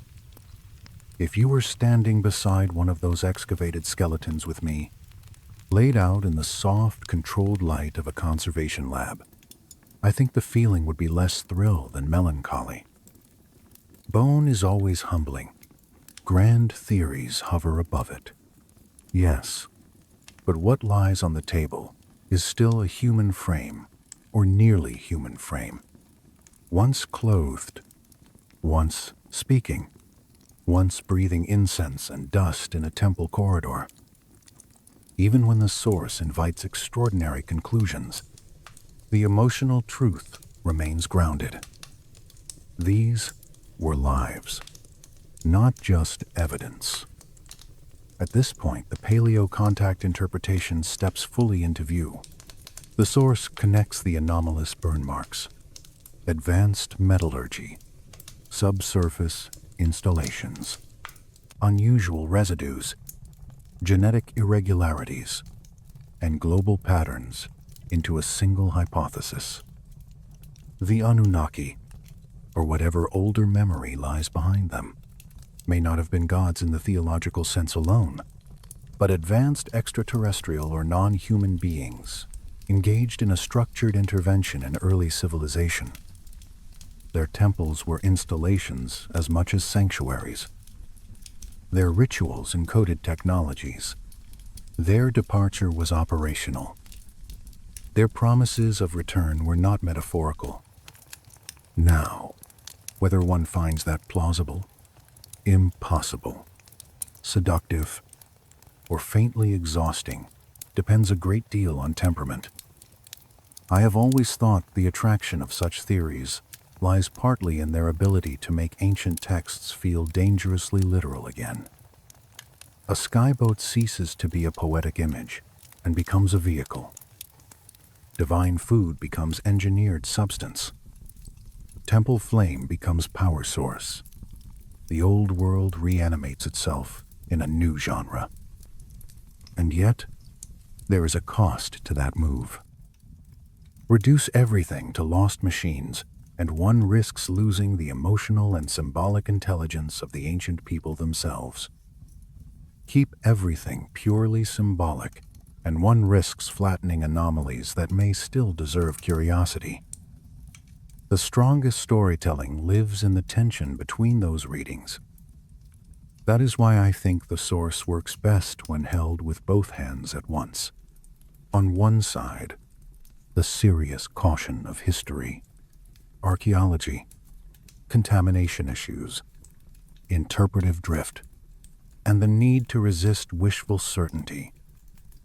On the other side, the persistent unease that ancient civilizations may indeed have known things, built things, or preserved experiences that no longer fit comfortably inside the neat ladder of progress we were taught. The source broadens its case by pointing to global parallels. Egypt, the Indus Valley, later American sites, strange burn patterns, impossible stonework, unusual metallurgy, and common stories of departing gods or advanced beings leaving Earth or retreating to the sky. Some of those comparisons are more persuasive than others. Some are clearly looser than the source admits. But the emotional function is unmistakable. The divine withdrawal of Mesopotamia is recast as one local expression of a planetary pattern. Not one temple system falling quiet, but a world stage on which multiple sacred centers go dim around the same great turning. You know that feeling when one odd thing can be ignored, two can be explained away, but 5 or 6 together begin to suggest a pattern even before the mind knows what to call it. That is exactly the sensation the source is trying to create. Burn marks, vitrified stone, magnetic corridors, precision metals, unusual residues, altered bones, ancient sky signs, vanishing priests, sealed gates, global myths. By the end of the list, the reader is not being asked to believe one fact. The reader is being asked to inhabit a mood of cumulative disturbance. And perhaps that is the truest thing in this whole speculative layer. Disturbance. A sense that the past may not be as domesticated as we prefer. That the old divine withdrawal narratives might preserve not one clean truth, but a knot of truths. Religious memory, political trauma, observational precision, symbolic language, and perhaps experiences that later ages no longer had the vocabulary to process, except as gods descending, gods ruling, and gods departing. Soon, in the final movement, we will leave the anomalies behind and ask what happened to human civilization after that departure, or after the memory of that departure had settled into law, kingship, warfare, and text-based authority. The gods go, and the human age begins in earnest. That is where the story becomes both sadder and more familiar. But before we move on, I want to hold one last image from this section.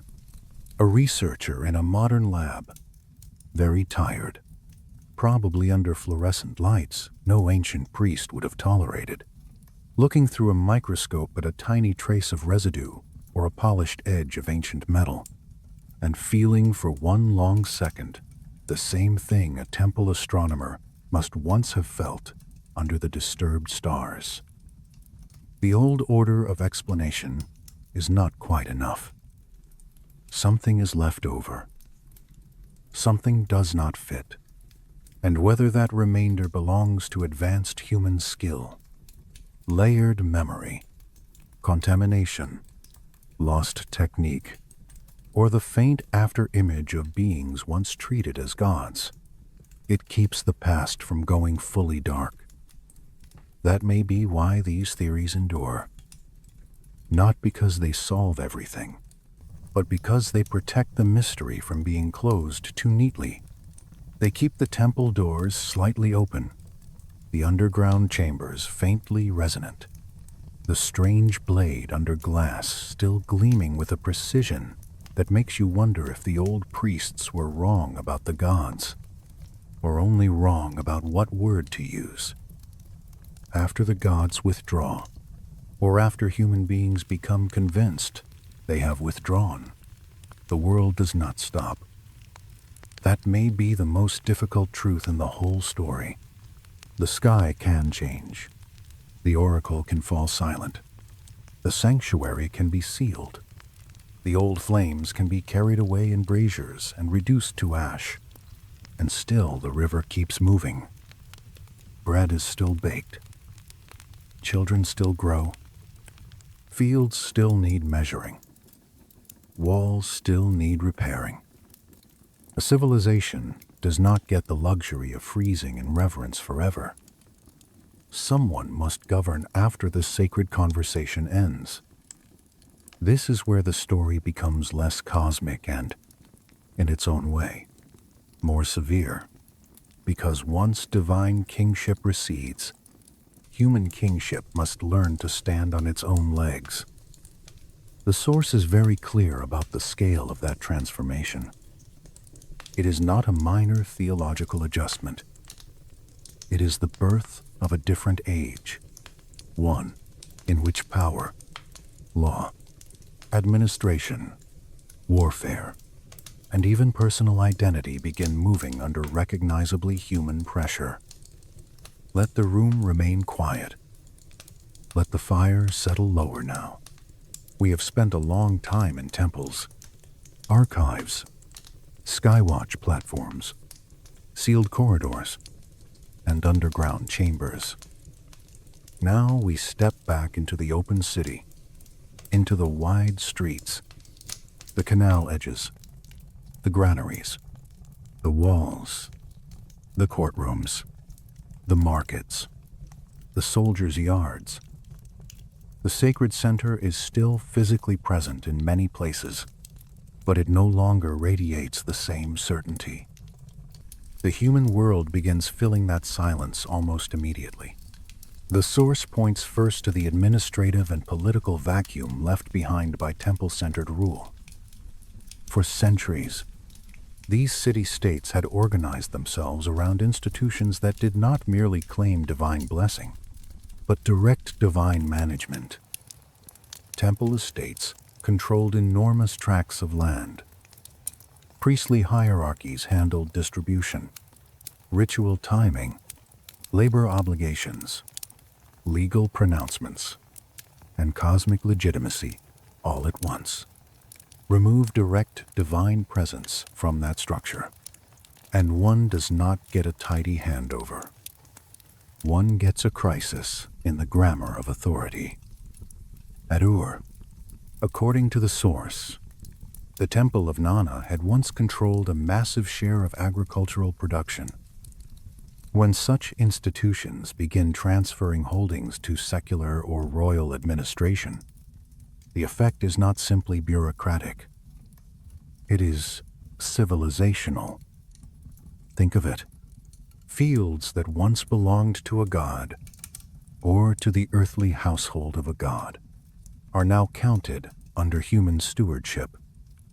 Water rights are negotiated by men. Surplus is allocated by officials whose decisions cannot simply be clothed in the old certainty of divine instruction. That is an entirely different burden. I have always thought that the first truly human age begins not when people stop believing in gods, but when they stop expecting gods to do the paperwork.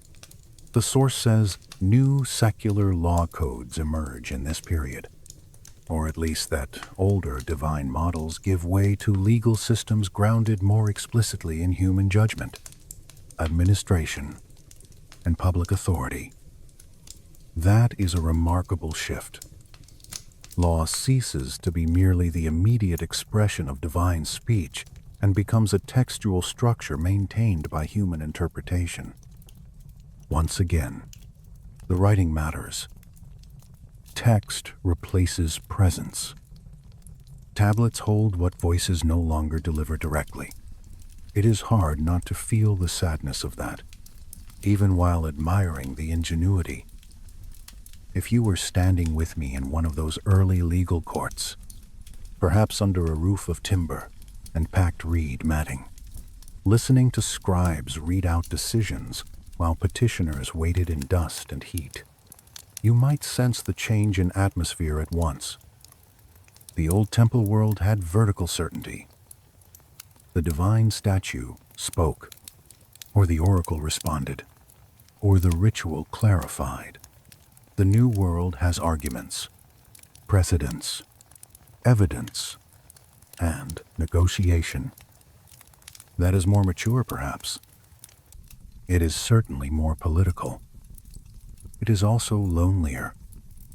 The source also emphasizes militarization. Once divine protection is believed to have withdrawn, walls get thicker. Cities become more aggressively defended. Territorial conflicts sharpen. The old idea that the god's personal presence anchors order in the city gives way to the very human recognition that if your walls fail, your grain goes elsewhere and your children suffer for it. That realization hardens architecture. It hardens rulers too. Uruk, says the source, expands its fortifications dramatically. Across Mesopotamia, political struggles over land, water, and trade intensify. This feels almost inevitable. Remove a shared vertical order, and horizontal competition swells. Gods once allocated or legitimated. Humans now contest. That is the age we recognize all too well. You know that feeling when a family loses the one member everyone had quietly relied on to keep the peace, and suddenly every small resentment begins finding its own voice. Civilizations, it seems, can behave the same way. The source also notices changes in art and literature, and I think that is one of its strongest observations. Pre-departure, sacred imagery often depicts humans in strict subservience to divine beings. The scale difference is clear. The posture difference is clear. The world is hierarchically organized from above. But later, art shifts toward human-centered scenes. Rulers as individual achievers. Heroic campaigns. Political domination, personal glory. The famous victory imagery of later Mesopotamia does not wait patiently for gods to descend. It climbs upward toward power. That is not just aesthetics. That is anthropology. The human self becomes more prominent because the divine self has become more distant. And literature follows. The source gestures toward the Epic of Gilgamesh, and though the dating and compositional layers are complicated, the emotional fit is real. Gilgamesh is the great ancient story of a king forced to confront mortality in a world where immortality is no longer simply administered from above. He seeks. He fails. He grieves. He learns that walls, names, cities, and memory are the nearest equivalents many humans will ever get to permanence. If one wanted a literary monument to the age after direct divine rule, one could do much worse than Gilgamesh. Honestly, I have always felt that Gilgamesh belongs to the same wound as these departure texts. Different genre, yes. Different literary texture, certainly. But the same ache. The gods are still there, perhaps, but not near enough to save a friend from dying or a king from the knowledge of his own limits. Human greatness grows in the very space divine closeness once occupied. Religious practice adapts too, and this is where the source becomes almost moving in its respect for priestly creativity. When direct speech fails, people do not simply give up. They invent new ways to maintain connection. Divination changes. Extispicy grows more important. Heavenly signs are systematized. Prophetic traditions appear. Text-based authority becomes stronger. Instead of hearing the God in the room, one reads the will of heaven through patterns in livers, in stars, in formulas, in old texts copied and interpreted again and again. Religion survives, but it survives by becoming more mediated. That word matters. Mediated. The old world, as remembered in the source, is one of direct divine human contact. The new world is one of signs, councils, scribes, interpreters, and law. In a way, this is the beginning of history, as we usually understand it. Not history where gods are absent, but history where gods are no longer expected to manage every practical decision in immediate, tangible form. The source then broadens this transformation outward. It sees echoes of divine withdrawal themes in Egypt, among the Hittites, in Greek traditions of gods dwelling apart, in later northern myths of divine retreat, and eventually in broader religious systems that preserve heavenly sovereignty while accepting earthly distance. Some of these parallels are more suggestive than demonstrable. It is wise not to overpress them. But as a narrative gesture, they are effective. Mesopotamia becomes the first loud version of a pattern that may have haunted many cultures. The sense that there was once a closer age, and that human beings now live after it. That may be why later traditions often preserve stories of return. The source makes much of the paleo-contact interpretation at the end, suggesting that if advanced non-human beings once shaped early civilization, their withdrawal may have been planned, ethical, temporary, perhaps even educational. Humanity, on this reading, was left to develop independently after an initial phase of guidance. The promise of eventual return survives in many traditions because departure was never meant as total abandonment. It was a pause, or a test, or a transition. Some readers find that idea thrilling. Others hear in it the old human habit of moving our parents one level higher into the sky whenever adulthood becomes too difficult. I understand both reactions. There is a melancholy comfort in imagining that the silence is temporary, that the stars are not indifferent, that the gods or their analogues may come back when we have grown enough to meet them again. And yet, even if one leaves the extraterrestrial layer aside, the symbolic force remains. Every civilization must at some point confront the feeling that the world has been handed over to human responsibility, whether we wanted that responsibility or not. That is the mature sorrow at the heart of this story. The gods leave. The contracts continue. The fields still flood. The borders still need guarding. The dead still need burying. The laws still need writing. And there is no longer a luminous figure in the sanctuary, ready to tell us exactly how to proceed. I think that is why the final movement of the source carries such lingering weight. It is not really about proving one theory. It is about describing the dawn of a human condition, not humanity beginning biologically.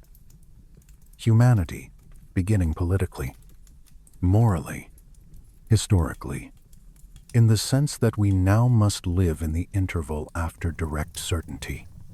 If you were standing with me on the walls of one of those cities after the temple closures, perhaps at dusk, perhaps with the wind lifting a little dust along the parapet, you would see fields stretching outward, canals catching the last light, smoke rising from hearths, and beyond all of that, the old sky, still beautiful, still immense, still carrying the memory of disturbed stars.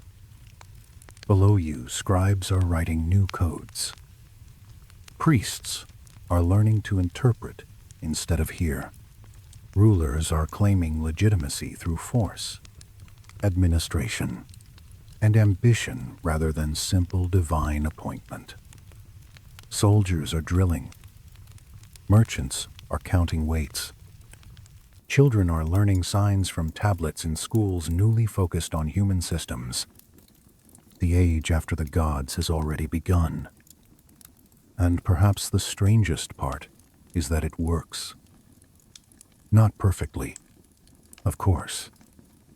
Human rule is messy, pitié, more violent, more vulnerable to vanity and error. The source is right about that too. Territorial wars increase. Succession crises multiply. Theocratic certainty gives way to politics. But civilization does not collapse into nothing. It adapts. It builds. It legislates. It remembers. That too is important. The departure, however one reads it, does not end humanity. It forces humanity into fuller authorship. I have always found that both frightening and dignified.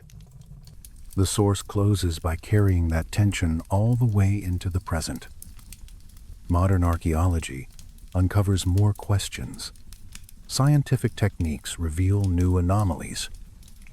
UFO reports and paleocontact theories try to stitch the old testimonies into future-oriented narratives. The possibility of return lingers at the edge of thought. But even if no return ever comes, the legacy of that long-remembered withdrawal is already enormous. It shaped how humans think about law, mediation, authority, history, destiny, and the silence of heaven. There is one final image I want to leave with you before the story ends. Not a spaceship, not a glowing statue, not even a sealed chamber, A human hand pressing a law code into clay after the old direct speech has gone quiet. That hand trembles a little, perhaps, or perhaps it is very steady. Either way, it belongs to the new age. The age in which responsibility no longer descends fully formed, but must be written, argued, revised, and carried by people who still half remember a time when the gods themselves were said to have ruled. That hand is the real beginning of our world. So let the fire beside us sink down to embers now. Let the cities of Sumer dim into silhouettes. Let the temple roofs, the observation platforms, the sealed sanctuaries, the braziers, the inventories, the disturbed stars, and the grieving priests all settle into one long night of memory. The great ones depart, perhaps in skyboats, perhaps in story, perhaps in the symbolic language of a civilization processing a break too large to name directly. The result is the same. Humanity wakes into a quieter sky and has to learn how to govern itself beneath it. And still, even after all that, the promise of return lingers like a coal that refuses to go black. That may be the most human part of all. We keep building, legislating, fighting, farming, loving, and burying our dead in the silence left behind. Yet some part of us keeps glancing upward, as if the old roads of heaven might open again. Maybe they never will. Maybe the gods were always our language for a lost age of certainty. Or maybe, as the source dares to suggest, the departure was only temporary, and the long interval of human history is the middle passage of a much larger design. Either way, the night the gods left changed everything.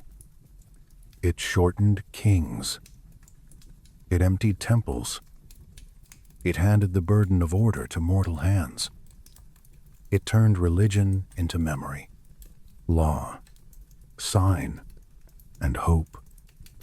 It made us human in a more difficult way, and if the old priests were right, if they truly watched the last lights ascend from the temple roof toward the star path, then somewhere beyond the dark we still live under the afterglow of that departure, trying to decide whether the silence above us is absence or only distance.